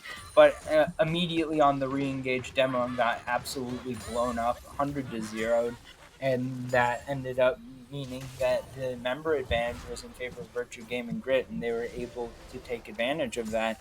And this is the position that Omega Gaming Unknown are in. If they make any sort of misplay in a fight, they don't play it out exactly perfectly, then it's going to be very difficult for them to win the fight. I would say it'd be nigh on impossible for them to win the fight if they don't play it perfectly at this point. Not because of their composition or the players themselves. It's just, we're going to talk about the gold difference again. I mean, try not to bring it up too much, but when it's sitting at 7k, it's kind of inevitable that that's going to make a big difference. As we've got Ulrich taking a decent chunk from Falson in the spot lane. Yep. Come on, wait, no, the stun does come through. Ulrich now down to about half health. Does have to burn his ultimate. And he's gone very low. Will it be enough to take down Ulrich? Hold on. No, the Mantra E will keep him alive. And so that's a lot of cooldowns used. And there it is. Ulrich manages to stay alive. Will have to burn his own ultimate, but it is enough. Yeah, but this bot lane turret is doomed because the Shadow Surge came up short. I don't know if they can engage a fight at all. It seems like Omega Gaming Unknown are still kind of confident in their champions right now. They feel like they can at least act aggressive towards going on a fight. But now they're being pushed in top and bot. It looks like that top lane inhib tower is down, and Ulrich may be too far out. He will have this initial spell shield, so he'll be able to get over that blast cone fine. However, with the whole side of Virtue Gaming collapsing on this one, who will go down. Tempered Fate will keep Delilah in stasis and will buy Eisenator perhaps enough time. Falson using his own Zanyas, and they'll probably both walk away from each other as a result here, but there's been time. Terra trying to find this inhibitor will be feared, but minions should be enough to take the inhibitor there. Yeah, it's just a push and pull game now from Virtue Gaming Grit. They're starting to use the to most effect of just getting him out in the side lane, letting him split push. It's kind of difficult to take him down. He loves the 1v1. Even a 1v2 is something that, well, I mean, Kled will fight anyone or wise. This is just the character who is looking for a fight all the time. But in terms of gameplay, you're glad to have Kled in a side lane. Even if they send two people towards him, he's still happy to take that fight, even in terms of the matchup. He's likely to at least get one kill if he can't take both down and get out alive. But now we're coming up 20 seconds on the Hextech Soul, so Virtue Gaming. We got Soul Point. That is an errant enchanted crystal arrow, so the pick no longer on for the side of Omega Gaming Unknown, and that's a huge cooldown. Flash in from the Eisenator and teleport in from Terra. That is an incredible flank with the Tempered Fate. Now will take down Delilah as well. Perhaps, actually, no. Stays alive for long enough, and there it is, the Shadow Surge. Doing a bit of damage from Demo. This fight isn't quite over just yet. King Sybil, once again, the Shadow Surge comes through, lands Fear onto 2. Not quite over just yet. Overkill's backline will find the kill on 20 bucks. Dame Terra has now finally remounted though, and so about half health for both of these, for both of these teams on all the champions. Frozen Inferno trying to find the magical journey. Feared is Terra now getting low. Will be dismounted here and will finally go down. Kill picked up from Terra, and now Frozen Inferno slowed up. Where will he go? Nowhere. As he goes back to the base from the kill, and that's Omega Gaming Unknown picking up the ace. Yeah, well, that looked kind of like a split fight coming out from Virtue Gaming Grid. It was like they hadn't committed to one area of the fight, and as a result, once Delilah was able to get that first kill, Demo gets a wait, hold on, got a teleport coming through here. This might not be over just yet. The Hextech Soul will, Dragon will be claimed by the side of Omega Gaming. Spirit Rush has been used from Falson, not going to be able to find any damage there. Yeah, so able to pick up that Drake is pretty big to delay the Hextech Soul for another 5 minutes.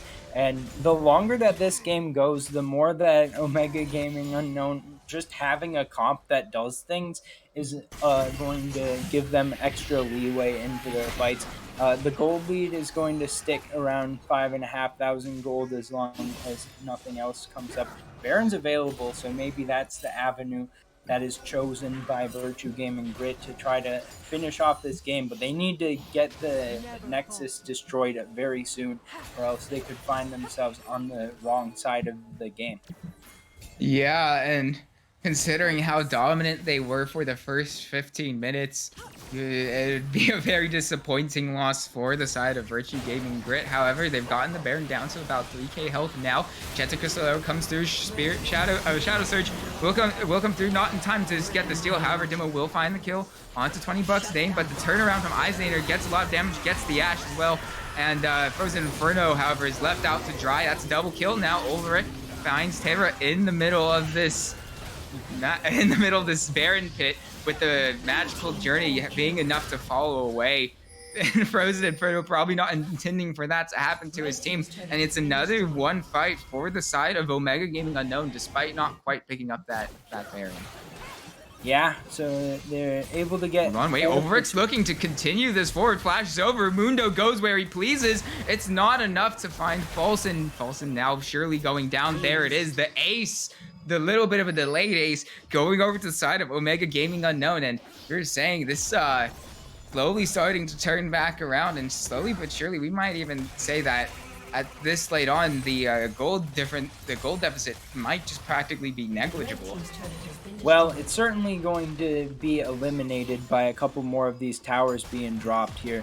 But I think that it's a lot different of a story now that Falson got the Baron buff removed. I mean, it's one thing if you've got one member with Baron and you can still get all of that pressure on one lane, but not having anyone with Baron means that it's just, well, you get the 1500 gold for killing the Baron itself, but you've given over all of the gold that Omega Gaming Unknown pick up there on the back end of the fight, and you get nothing in return, really.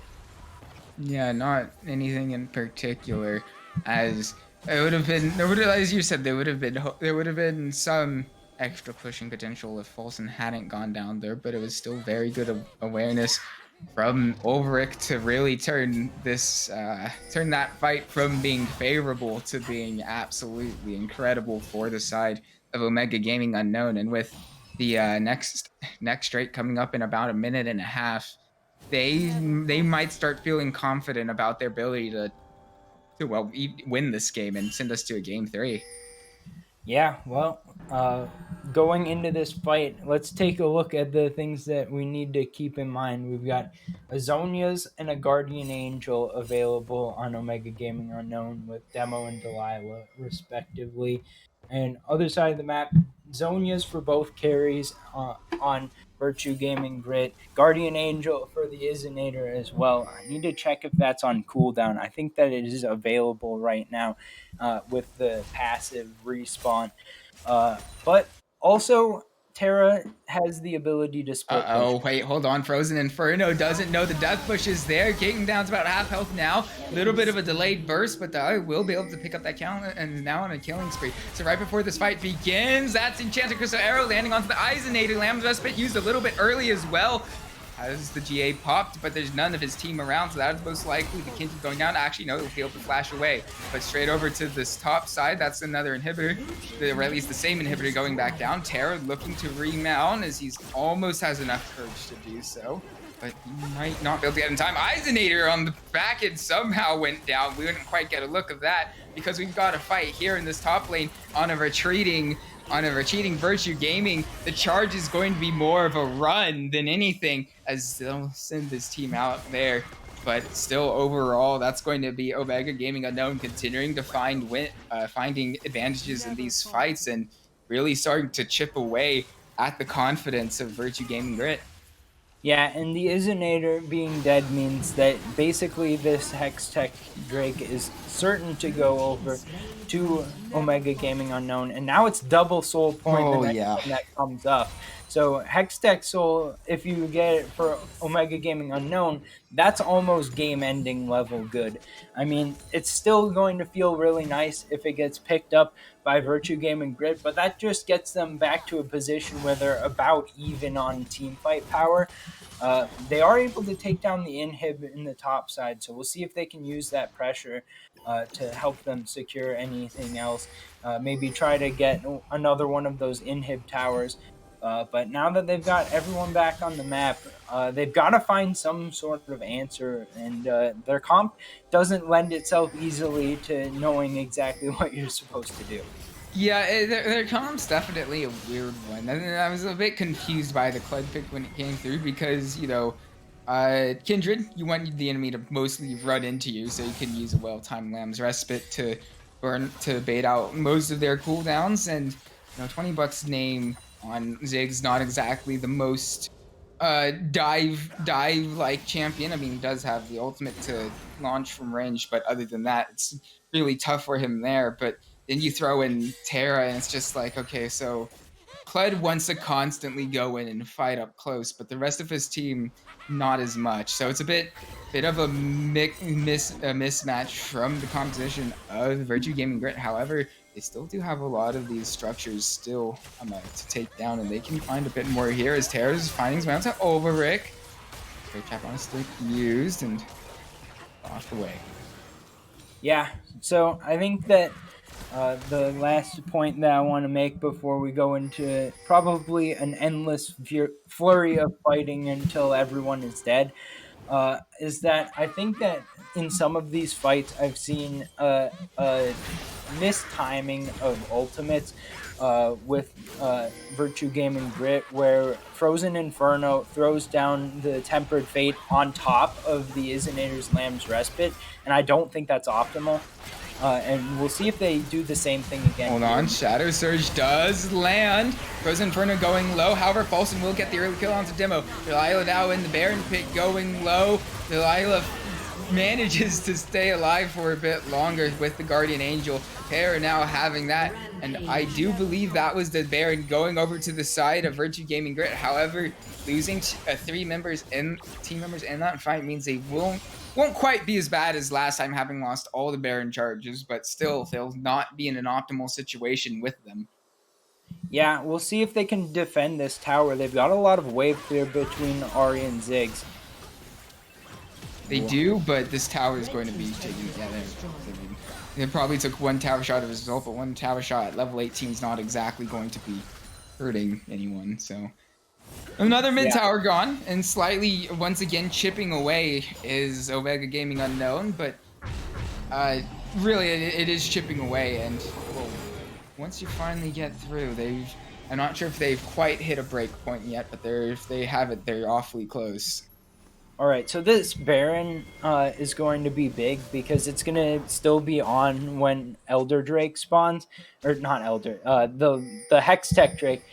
We're 41 minutes into the game, and Elder is still not on the menu just yet.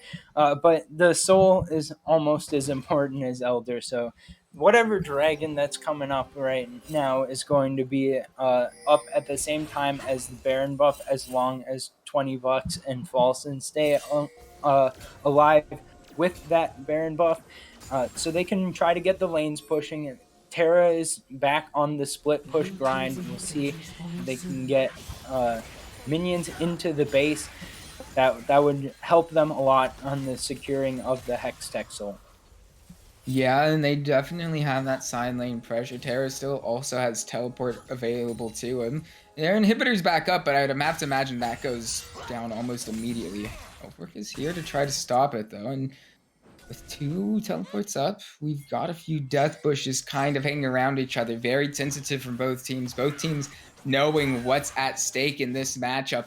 And so when we saw a bunch of just brawling earlier, it's turned into a bit more of a careful dance between these two groups.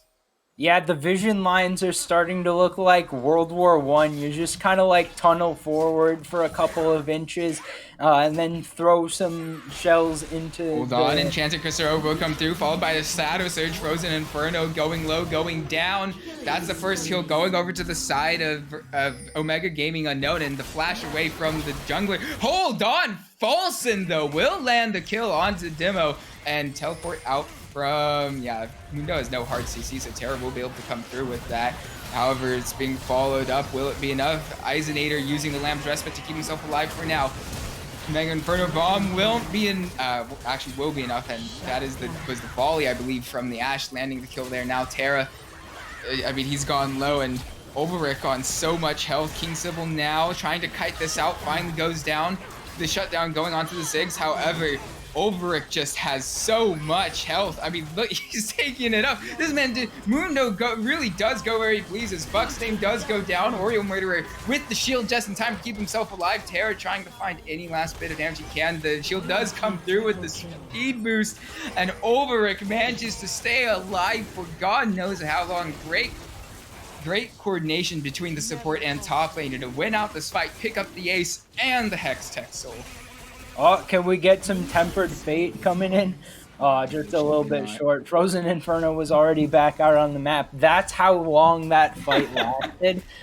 And like death timers are like 45 seconds now. What the heck? But that means Hextech Soul will go over to Omega Gaming Unknown, and their team fight power will just increase by that much.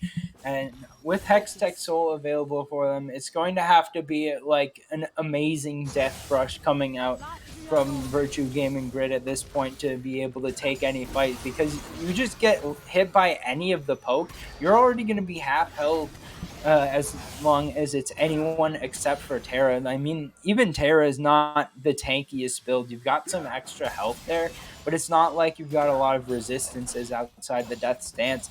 So it's going to be difficult to stay alive through a lot of this poke coming out from Oreo Murderer, King Civil, Demo. Even you get hit by one of these. I think that the skin for Dr. Mundo has like dumbbells. So they just conked with the dumbbells. Ulrich walking forward, going where he pleases once again. And we'll see if the fight can come up around this Baron. Yeah, and it's starting to look like Omega Gaming will have a bit of control around this Baron, and with it coming up in 45 seconds, they might just be able to take their first Baron of the game. However, we gotta push in the mid lane in favor of Virtue Gaming Grit. Now here comes Ulrich staying alive, and with that, Gargoyle Stoneplate is able to take up a lot of damage. Dar looking really healthy. King Silver finally getting a kill onto Terra now, and with how much damage is coming through, it's an absolute slaughter from Omega Gaming Unknown. Maybe Demo will go down, but the personal space and the shield will be enough. It's a quadra kill for King Civil and the clean ace for Omega Gaming Unknown. With a push in the mid lane, they should be able to take game 2 and send us to a final and decisive game 3. Yeah, it was kind of funny at the end there. Not that it mattered, but they kind of just covered up the hitbox for Demo the rest of Omega Gaming Unknown. Yeah. And you can't kill him if you can't see him.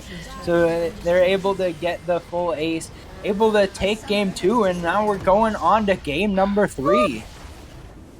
Yeah, and I mean, what a marathon of a game. I mean, well played to Omega Gaming Unknown to keep their heads in the game for as long as they did. Not let the 10k gold deficit at around 16 minutes stop them from trying to find a way back into it. And then, as we were even before the game began, we were mentioning how just team composition, they didn't quite see what was going on with Virtue Gaming, and given those few mistakes that they made, it ended up costing them this whole entire game, and maybe even potentially the series as we go to a game 3. Yeah, well, I'll be expecting them to pick a little bit more of a balanced comp going into game number 3. I still feel like the better of the play has been Virtue Gaming Grit, but they kind of had a team comp diff that game. So well played though by Omega Gaming Unknown. They played to their team's win conditions and they were rewarded. So now they're going to get one more shot at taking the series as we go into game number 3. Yeah, and before we send it over to the draft or at least to the break for the draft of game 3, we will mention for those who may have not heard or tuned in late is that whoever wins this series automatically qualifies for playoffs. So this final game is very decisive in both of these teams' splits so far. So incredible stakes coming through in this junior class group 4 here on Runeterra Academy. We'll be ready to give that to you when we come back. We'll see you then. Whew. Oh, I need these back.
And we are back for a third and final time tonight for a matchup between Virtue Gaming Grit and Omega Gaming Unknown. And Tiger, the stakes could not be higher.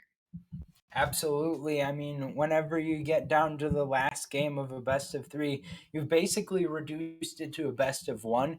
And with that comes all of the odds advantages to the team that's looking for an upset, which so far today, it's felt like an upset required if Omega Gaming Unknown's going to win. So I think that that plays to their advantage as long as they can get through draft with a comp that they can execute on into the game. Yeah, and even though I would say mechanically, especially in the early portions of the game, they don't seem as strong as Virtue Gaming Grit from just these two games alone. Uh, at the end of the day, they've clearly shown that they have the mettle to keep themselves composed and ready to take on a well, I believe it was a 10k gold lead at its biggest, or I guess 10k gold deficit if you're Omega Gaming there. And we are waiting on a final ready confirmation here in the draft. Nope, there we go. Okay, we're now finally into a final for the final time tonight. Yeah. So I think that another big thing here is that when you're playing with a sub, you don't have a lot of experience in most cases playing with that player. So for Omega Gaming Unknown, since they've got Ulverik as a substitute, they're hopefully gaining synergy as the series goes along with Ulverik, and by knowing the things that you're expecting your teammates to do, you can react a little bit quicker to what's going on around you. So having that synergy building up is going to be advantageous for Omega Gaming Unknown as the series continues. And the Xin Zhao ban is going to be hitting the table this time around. So triple jungle bans coming out from Virtue Gaming Grit, leaving the Zillion open this time around. And Vagar is a new ban, I believe. I believe it is as well, and it was one that'd be targeted at Folsom. We haven't been able to see that this game because we've seen, well, now 3 games of Ari from Folsom, and as we were saying up until this point, and even continuing on still, Folsom has either played Ari or it's been banned against him in every single game so far this split. And well, clearly somebody is a fan of the champion, and we're seeing Ash could be yet another recurring champion from South Omega Gaming. There it is. Yeah, I think that the Ash had a decent amount of power in the last game. I think a lot of the ultimates were helpful, and the Hawk Shot as well, coming in clutch, giving some vision ahead of time. The Volibear going to be locked in ahead of time, so they're not going to allow him to get banned out in the second phase this time. Yeah, in the first 2 games, we saw Volibear and Darius being banned out because Ulverik, as you said, was a substitute player. He's all, for those just tuning in, they may not be aware that Ulverik is also primarily an ADC main. So really, the only 2 standard top laners he's played around, that is Zillion support most likely, unless if we have a weird flex to like Ari top or Zillion top. Or Ari ADC. Ari ADC. Yeah, did we see that last week? Where did I think that we talked about it at some point. Or at some point, I don't remember. It might have been in LCK. Oh no, something. with Ezreal being locked in, I don't believe that'll be the case. Yeah, nothing to worry about there. A little bit of interesting choice to place Ezreal with the Zillion. I don't think that they have a lot of synergy. They've got a little bit of poke, I guess. But with Zillion, I usually expect there to be a hyper carry because he's got this nice speed up that can help a hyper carry go in, get some extra damage, do some more kiting. But Ezreal doesn't really need any of that. He's kind of just going to arcane shift around wherever he needs to go within a fight and then just land some more mystic shots. But it's going to be the Karma pairing with the Ashe again, so I think that Omega Gaming Unknown is going to feel pretty confident about their bot lane. Also, with the picks, we're already seeing that Virtue Gaming Grit is locking it in. I think that there's not going to be as much shenanigans as we saw in the draft for game number 2. Yeah, and understandable because in game 2 they may have thought that they were easily the favorites, and well, how they played in the early game, they are somewhat justified in that decision making. However, we're starting to see these very, very targeted bans coming through. Yeah, so no more Lux going to be on, no more Kindred. So we're going to have had a lot of different champions in this match by the time we're through. I think Mundo that, got wait a yeah, moment. they've been, well, oh, so they're playing Volibear top No, they lane. are playing. That is true. They are the ones who are playing Volibear, are OG, and yeah, Vex being hovered for the ban, and not quite taken away just yet. And there it is. Vex will also be off the cards. All right, so a different mid laner gonna have to show up for demo. I might see Terra back on the Xerath! Ornn, but Xerath! Do it! yeah. Demo's played quite a few games of Xerath so far this split, and that would be or Echo. It's flexible. It's flexible. I actually like it because of that reason. Yeah, I think that Echo also adds a level of flex with the fact that Karma could go mid as well. So I guess that there's kind of all sorts of flexes around the play for Omega Gaming Unknown. But now Virtue Gaming Grit gonna have to lock in their jungle top, so we'll see which they're going to go with. Malphite, a nice pick. I'm not sure how Malphite fares into Volibear. Volibear has a decent bit of AP, but Malphite just always a useful champion to have. As long as Unstoppable Force is on his R key, Malphite will be locked in by many teams around the world. So I definitely don't mind the Malphite pick in almost any circumstance. But it'll be interesting to see if the top lane matchup ends up going as it has in game 1 and 2, a little bit in favor of Ulrich. All the while, we've seen Rek'Sai getting locked in for the side of Virtue Gaming Grit. Yet another new jungler coming out in this series for the Eisenator, and I'm not too sure if I like this pick just yet, but maybe they know something that I don't, because there's probably something going on. And there it is, Corki. So fairly, so that will be Echo Jungle more than likely for the side of Omega Gaming Unknown. Yeah, a lot of magic damage. That makes a ton of sense going into the Malphite as well. So Corki doing magic damage, Echo doing magic damage, Karma magic damage, Volibear mixed usually. So I don't know that you go like an AP Volibear build here, but I think that just having him as a tank is fine. You've got plenty of AP damage to be able to take out the Malphite, especially with the Corki. Corki poke is going to be pretty big here. I'm still having a little bit of like question mark pings going on in my head about the Zillion pick from Virtue Gaming Grit. I don't really see a whole lot of synergy with anyone here, except if Rek'Sai has an on-hit build that I'm not aware of. So, as far as I'm aware, though, it's just like you go Prowler's Claw into lethality. So I will be focusing a lot this game on how well the Rek'Sai is played out by the Isonator.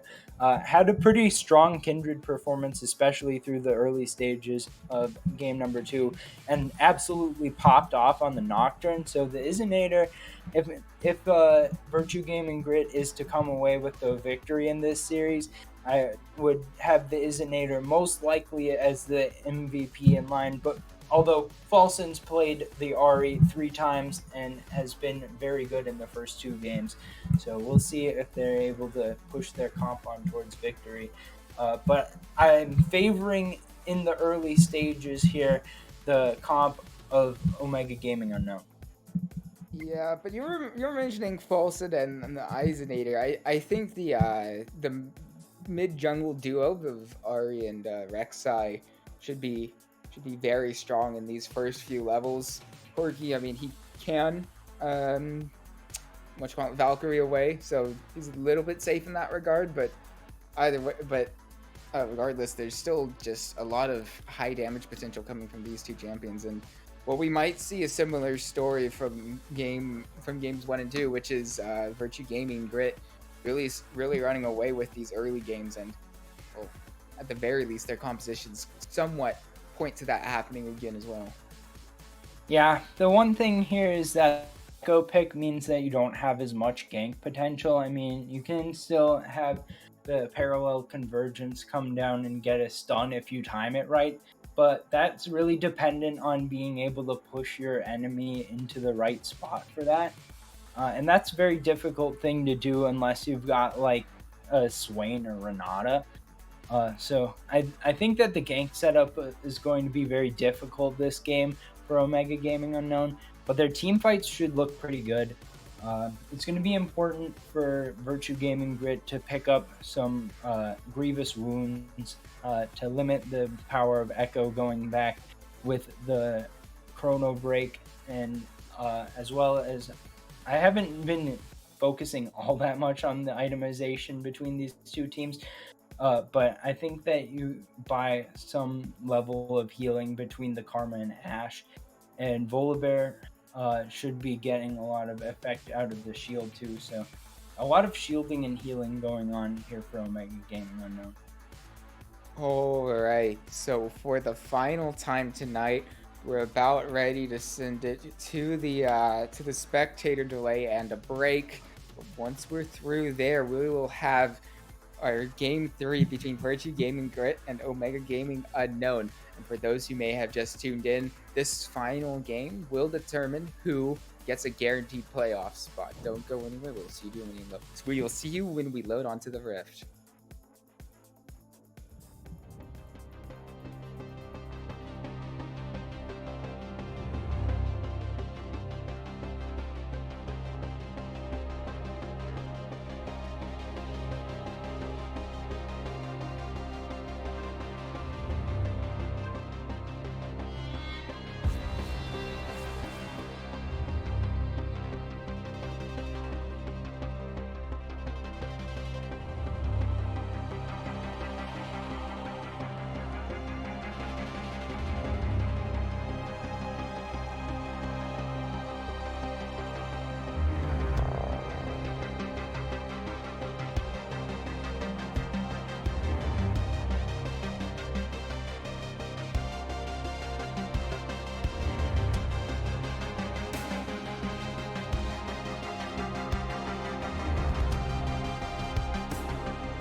are back for the final time this game, and we got maybe a few level 1 shenanigans from Omega Gaming Unknown. Dance We got party in 5 the mid mid, lane. potentially. 30 Kind of seconds waiting until demo. minions spawn. Okay, let's walk away. I mean, kind of expected, but quite done just yet. Frozen Inferno will have to flash away from being snared there, so immediately straight away on the side of Virtue Gaming Grit, there's no flash on that Zillion in the bottom lane. Well, on support, but that's where he'll be in the bottom lane. You know what? Yeah. I don't know if that can get punished. I mean, Delilah could go for a level 2 gank towards the bot lane and just pick up parallel convergence level 2. Looks like that won't be the case starting top side. But still no flash until like 5:30, 5:40 for Frozen Inferno is going to mean that there's a window for ganking in the bot lane, and the poke is going to be just that much more threatening. I mean, Karma Ash, not any poke to be trifled with there. And I think that we might see some more fighting going on there. Now, it is the root tether level 1 for Karma instead of the Q, so a little less damage until level 2 at least. Yeah, definitely not as strong as a first ability to put to level onto Karma there. So, not maybe not the ideal situation. However, we will see how much of an impact it will make, as Flash is a very massive cooldown. As Fulton hits level 2 first, not able to quite nearly land that charm. No. Ooh. Well, you got the damage on Taylor there. But yeah, Yeah. So I think that now that we've got level 2s coming through from King Civil and Oreo Murderer, they should just be pushing this lane in for pretty much the entire time. And if they can get the wave state into the right position, then maybe they can set up a gankable scenario for Delilah. But so far, junglers are both champions that just want to farm up, so they're just going to keep farming up. yeah, but the way that Eisenator's pathing, I think he thinks that, he knows that Echo's heading towards his bot side now. I'm not sure if they quite got vision on him just yet in that side of the map. But Yeah. We might just see. He's staying in that bush for quite a while. I mean, so I'm going to assume he knows it. Potentially, but they might have spotted. Actually, hold on. Eisenator may have stuck around a little bit too long. We'll just hop away though, or more like dig away. But that will be a lot of time used in and around that jungle bush to really no success. Yeah, I like what I'm seeing here. Ulrich going to take the topside Scuttle Crab so that there's no Scuttle Crab for the Isonator to pick up, and then look for something mid. Now, nothing's going to actually happen mid, but not losing a lot there because Ulrich just wants to reset and go back to top lane anyways. So I like the play. That's going to put the Isonator behind a little bit. Delilah going to feel good. A couple camps ahead early on in this game, but a quiet sort of early game. No kills yet. I know. Shoot, we've already hit 4 minutes and we haven't had any major fight breakout. This is some new territory in this series for us. Double bomb will land for Frozen Inferno, but not too much else there. Eisenator now looking to the bot side of this map once again, still only at level 3, starting to perhaps fall a little bit farther behind than I would like. Though I don't believe they shouldn't have knowledge that he's there currently. We'll have to wait and see. But Ulrich actually is looking to fight Hera by being down level, but he did able to get that recall off, so we'll have an extra Ruby Crystal in his inventory. And there it is, Eisenator trying to find the engage, stunned up Oreo Murderer. Not quite able to find the kill in action on the back of this fight. I don't think it'll be enough because straight over to the top side, Terra goes low, Terra goes down, solo kill for Ulrich. And that is the first kill going over to the side of Omega Gaming Unknown. Yeah, so this gank actually worked in game number 1. Double bomb does work. I don't know if Rek'Sai has the knockup just yet, and Eisenator perhaps a bit too early, doesn't have the cooldowns to land the knockup, and will be a double kill for this Ashe. Or actually, no, I suppose not. It was Oreo Murderer who picked up the second kill there, but it just might be a third one. Oreo Murderer lands at the snare, but he's a little bit too far behind to find the kill onto the Ezreal. Yeah, I was just about to say that in game 1, that mid-brush bot lane gank actually worked out. It was a 3v3, but since it was the Ashe Zyra, it was just a bait into that bush. And 20 then bucks name doesn't have any health left. All it took was one volley from Oreo Murderer, picks up that kill underneath the tower, so he's going to miss a massive wave. Straight up to the top side now. Terra's found Delilah, who's hop away now. And get out. So Omega Gaming Unknown is getting a huge early advantage this game. Already up 2,000 gold. Level 6 for demo means that the rockets are starting to come in as well. So they're getting into the stage of the game where they are getting all of their comp online, at least from an abilities perspective. You're waiting for a few more items to come through before you're going to consider the champions online. But really, they have access to all of their kit as far as they want to play it out.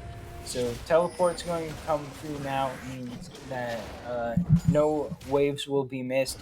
The gold lead is going to be in favor trying to find his way onto Terra now. He got the solo kill earlier, and with teleport coming through, he's feeling really nice with all the extra health. However, Frozen Inferno now up in this top lane. Terra finding knockup onto Ulrich, jumping away now. Ulrich getting that extra bit of health, but will be enough to keep himself alive. Stuns up the Eisenator, but here's Ulrich now. Delilah's here, finds the kill onto Terra, and in the 2v3, they turn it around. And once more, Omega Gaming Unknown playing this game so far absolutely perfectly, forcing the flash out of Frozen Inferno as well. And this has definitely gone against the grain of what we've seen this whole entire series. Omega Gaming Unknown dominant so far in these first few minutes of the game. Yeah, it was a great idea from Virtue Gaming Brit, but the one factor that caused that fight not to work out was that the bombs... Buck's name might just be caught out here. Will be able to barely get away with that arcane shift. But so sorry, one of them went onto Terra. One of the bombs went onto Terra, and the other one went onto Ulrich. So they weren't able to actually connect the stun, since they weren't both on the same target. And that meant that Ulrich was able to ult over the wall and walk back under the tower, get the damage down onto the Iznair, and then Delilah shows up and cleans up the kill. Yeah, and oh shoot, that is a bunch of damage with the Mantra Q. The Oreo Murderer there. $5 name, 20 bucks name down to about a fifth of his health bar remaining. And not looking all so well here with the Hextech Drake being the first one available now in around 8 minutes. We just might start to see potential fight around these two neutral objectives. Yeah. Hold on. So arrow will land. 20 bucks name does use the arcane shift and will be able to get away, but a bit scary there from the ADC of Virtue Gaming Grit there, and a little bit concerning, but he'll be fine. Yeah, I was about to say, it feels more like $5 name this game.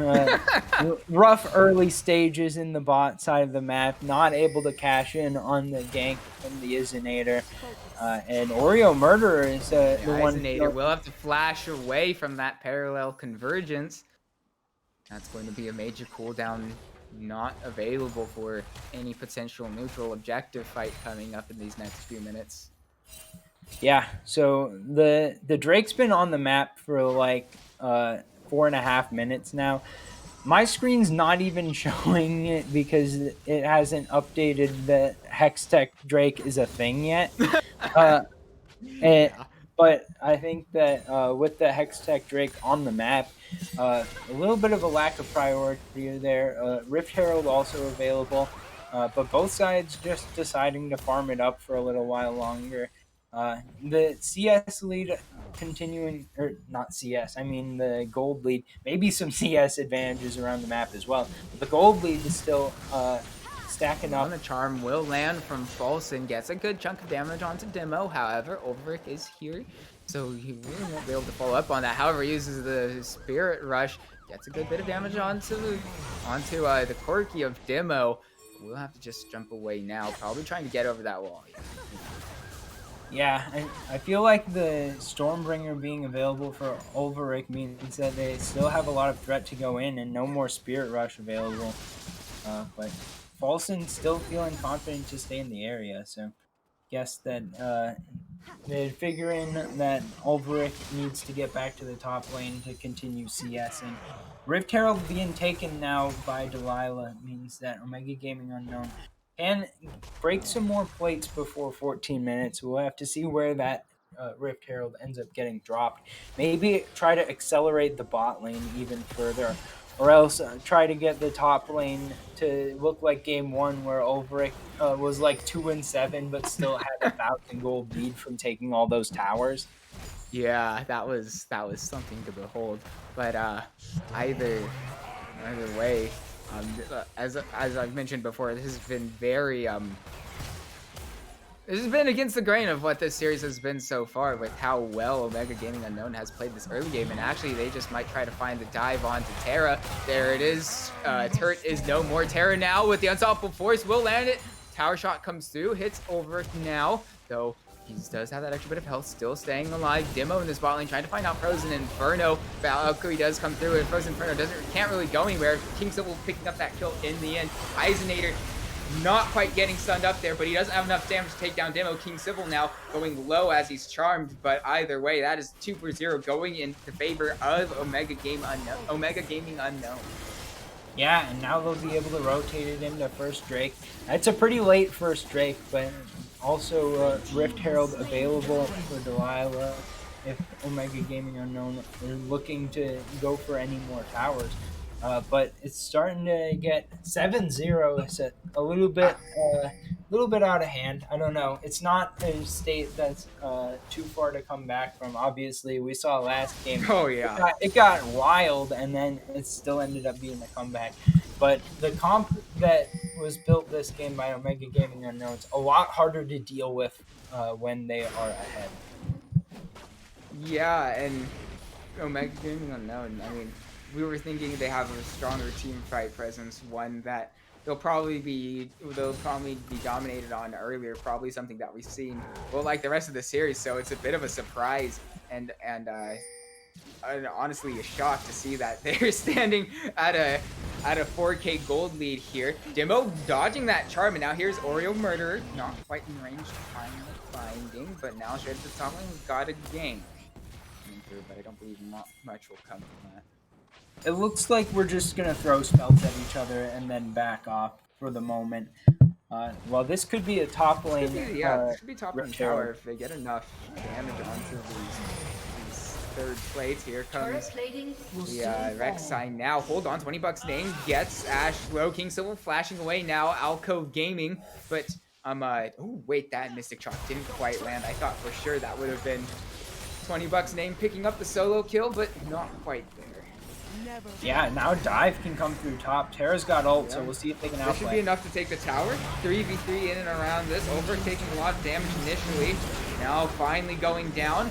Ultimate from Zillion does keep himself alive. Frozen Inferno still holding on. Delilah burning his own Chrono Break, now staying alive for a little bit longer. But now at half health and no mana, it's looking like and on the wrong side of the map that he's just going to shut down onto the Zillion. So at least if there's any sort of champion that you'd like to get that shutdown onto, those go onto the support of Virtue Gaming Grit. Yeah, well, Zillion ult is still useful no matter what the team comp is. So a good use there by Frozen Inferno to make it a 2-0, and Virtue Gaming Grid, trying to find their way back in. They do give up that tower though, so all around about an even gold trade, maybe a little bit favorable for Virtue Gaming Grid.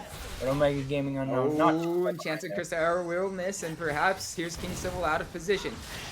The Arcane Shift into the Mystic Shot, not quite enough to find King Civil, but he will have to completely back away from that tower, as there are now 3 members towards the bottom side of this map for Virtue Gaming Grid. Yeah, look at the mini map at the moment and look at where Oreo Murder is. Got the deep vision going on here for Omega Gaming Unknown, and now they're gonna know where the Izinator is. So maybe gonna reactively go for Terra a has play on the no top. mana here, so there's really not much he can do. As he's slowed up by Volbear, flashes away, but it's followed up by Overrick. So probably a waste of a summoner spell from Terra, and that's going to feel really good for the side of Omega Gaming Unknown. Yeah, and that's where the vision immediately comes into play that I was just pointing out from Oreo Murderer. You know that there's no jungler nearby. And maybe you take that anyways. Maybe you're like, all right, we know Terra doesn't have any ult. I'm just going to all in him and see if I can kill him. But now you can actually say for sure that that's going to work. And Ulrich gets a 100% chance of winning that fight, picking up that kill, and taking advantage Here, of though, the top getting lane sped matchup up. being advantageous. I thought there might have been a fight there because Zillion sped up the Eisenator. He's looking fast, and that there might have been a pick by that. Yeah, no fight just yet. We've got 40 seconds about on this Drake, so we'll see if the teams want to fight over it. No top lane tower on the tier 1 for Virtue Gaming Grit means that a little bit of extra pressure on that side of the map. The waves pushing in favor of Omega Gaming Unknown. If they can reset this mid wave as well, they should have good prio over this Drake. And they've sent a lot of pressure towards the bottom of the map, while Terra is answering the top side, has teleport available, but it looks like they may just trade for Rift Herald. Yeah, and honestly, not the worst decision ever. I mean, there aren't a lot of wards in that bottom side of the map to really teleport onto, as I believe teleports should be unleashed by now. Yeah, it's unleashed at 14 minutes as soon as plates go down. I was fairly certain that was the game. Just a bit of confirmation. However, Overrick doing well to dodge that charm. Not getting locked up by that CC. However, will it be enough? He's down to about half health now. Will flash over the wall, but gets... Oh, wow. They've actually managed to turn it onto the Eisenator after that. The Rek'Sai has gone down, and a slight advantage going over for the side of Omega Gaming Unknown, and Demo flashing that unstoppable force, picking up the double kill now, and it's incredible stuff from the mid laner of Omega Gaming Unknown, and it's an absolute clinic from his team as well. Yeah, and great flashes from both of the solo laners of Omega Gaming Unknown there. So Ulrich flashed over the wall right after the Izinator popped the Void Rush and brought the Izinator with him, which meant that they were able to take a 2v1 there and instantly delete Rek'Sai off the map. And then in comes Demo with the package and goes into the backline, immediately flashes, which meant that Terra missed the unstoppable force. I think that anything other than flashing immediately on arrival and Demo gets knocked up and killed. So perfect timing on that flash to be able to get into a position to outplay and win the fight. And that's exactly what happens. They're able to pick up the second Rift Herald, I believe, and win the fight 3-0. So good work from Ulrich. We'll try to fight on the Terra. However, Eisenator and Inferno and Frozen Inferno are here, so that's going to be a lot of damage now going down onto Ulrich, hopping away. Bouncer bound half health and running as fast as he can, but the unstoppable force will land the knock up there. And he's taking so much damage is Ulrich. He's lived so long now that here comes Delilah picking up that kill, and through the Zillion ultimate, it might not be enough to find Ulrich, and it's not. It really just isn't. Oh. That's a double kill for Delilah, and with the Enchanted Crystal Arrow coming through, that just might be a third kill going over to the side of Omega Gaming Unknown, and there it is.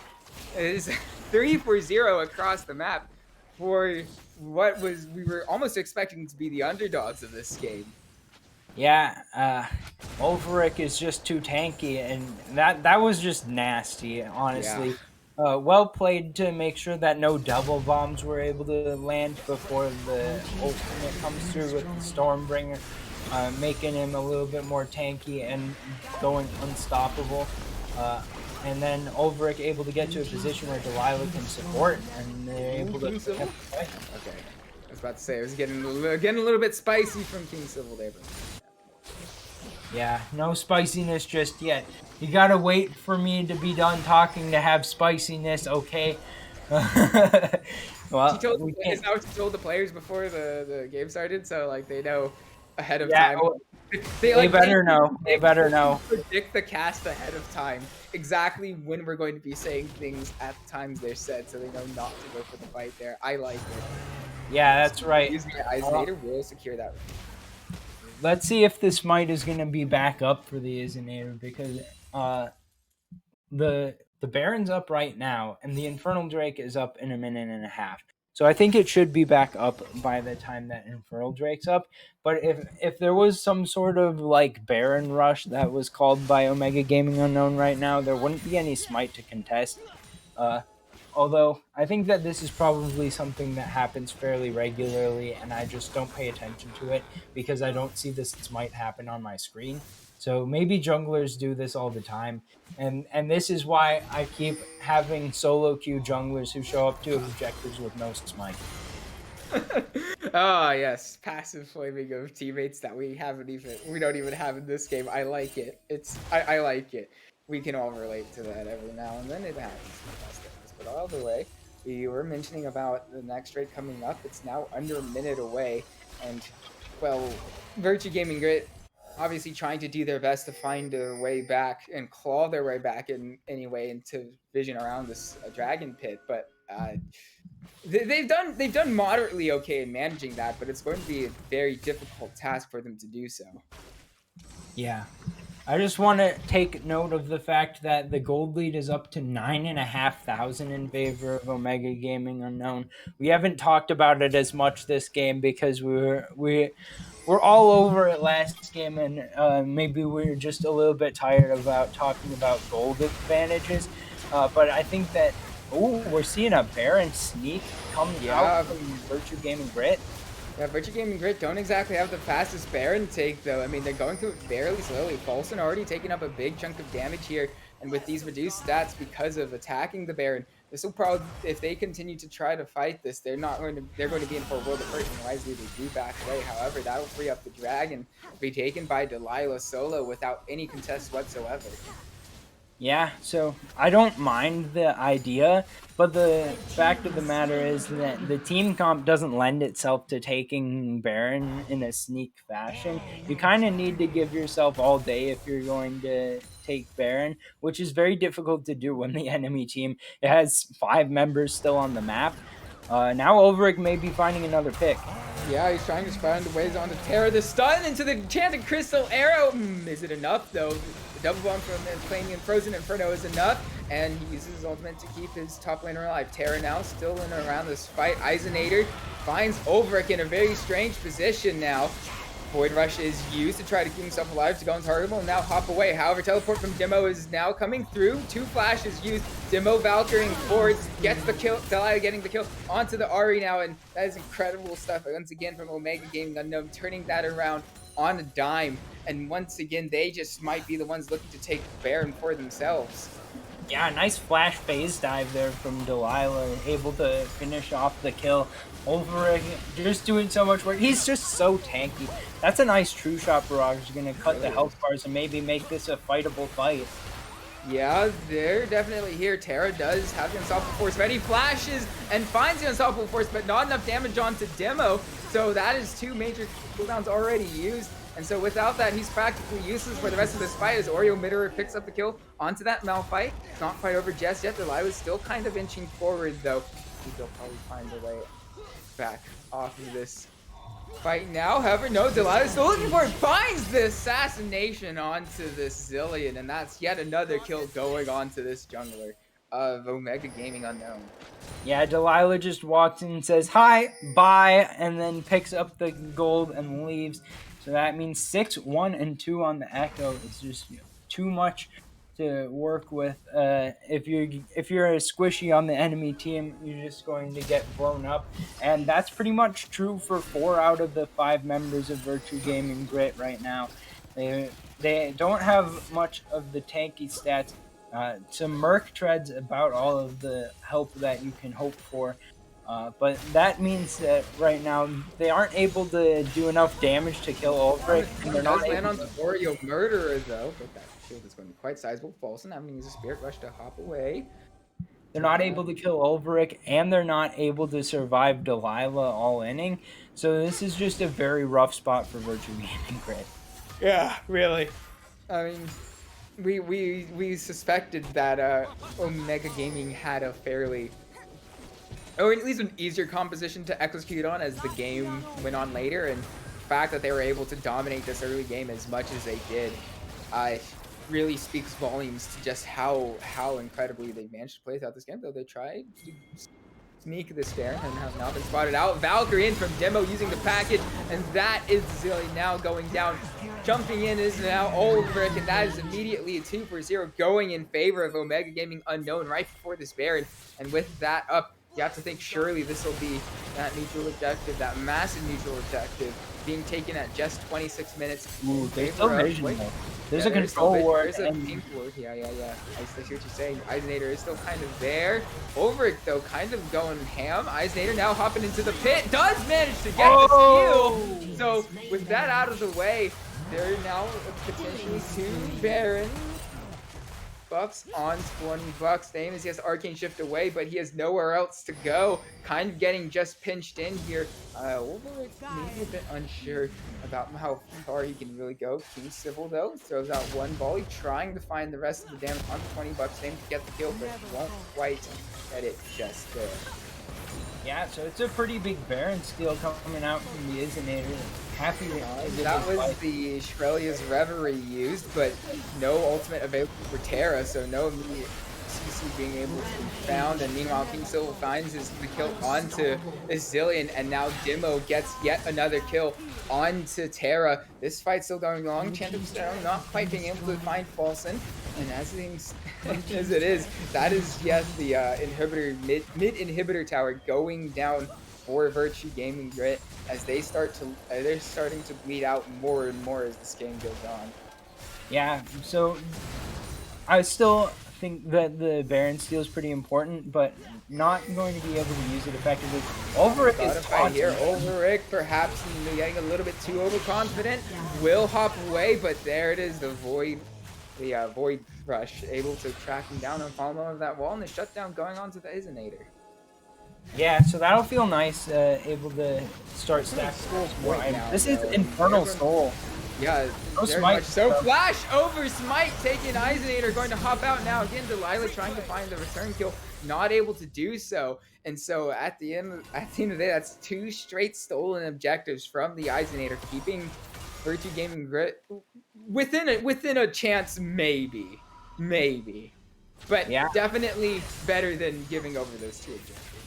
Yeah, well, keeping the door open just a little bit, that's better than the alternative. So the Isonator playing the game out pretty well. The shutdown's going to feel nice as well. We can see that second item complete for the Isonator's Rek'Sai. Got the Edge of Night available. So now maybe going to be able to take an Enchanted Crystal Arrow for the team, or just survive the initial burst out of any number of CC combinations coming out from Omega Gaming Unknown. But Omega Gaming Unknown still just going to comfortably be pushing forward down the mid lane, so not too difficult to figure out what they're trying to do here.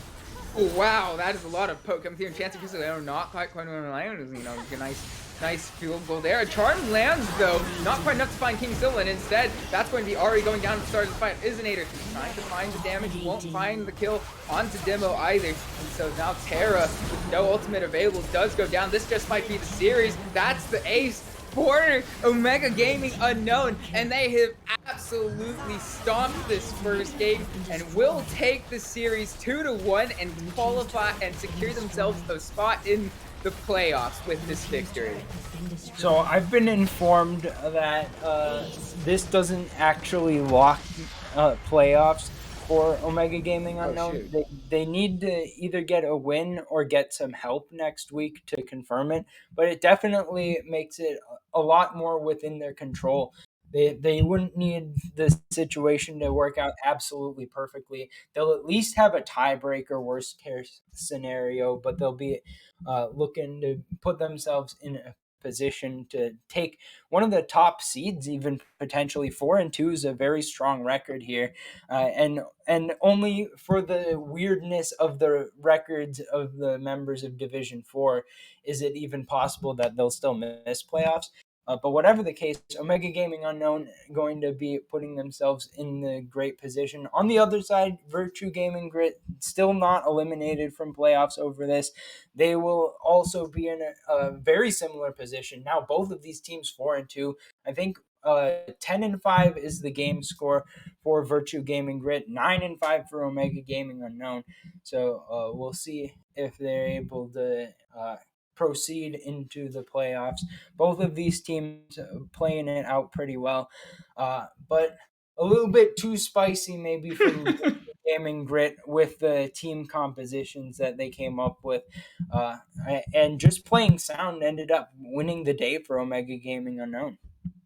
Yeah, really. Very they stuck to the more conventional type of composition, but at the end of the day, there is a reason why conventional strategies tend to work. Not necessarily because they're inherently better, but especially when you have a substitute top laner, getting that little extra bit of ease of execution always feels nice, and especially with I would say highlighted more so in game 2 than game 3, how that really pulled them through. I believe it was a 10K gold deficit to eventually find the victory to send us even to this game. And so while it stands, you know, really, really, really well played from Virtue Gaming Grit. However, Omega Gaming Unknown does come out on top, and apparently, as you said, they don't quite actually lock playoffs with that one mathematically, but they're very close. So with that, I believe that should be the broadcast done with, right? We heading out? Yeah. All right. So yeah, to close out here, I'm been sun praising alongside casting me has been Tiger. Behind the scenes, giving you the production is Wookie Monster, and I'd also like to thank everybody at Runeterra Academy for organizing this event. This event, and we shall see you next week for the final time of the regular split. So I should be looking forward to that one, and hopefully the match of the week next week will also come out of group 4 because it's definitely the closest group in the lot.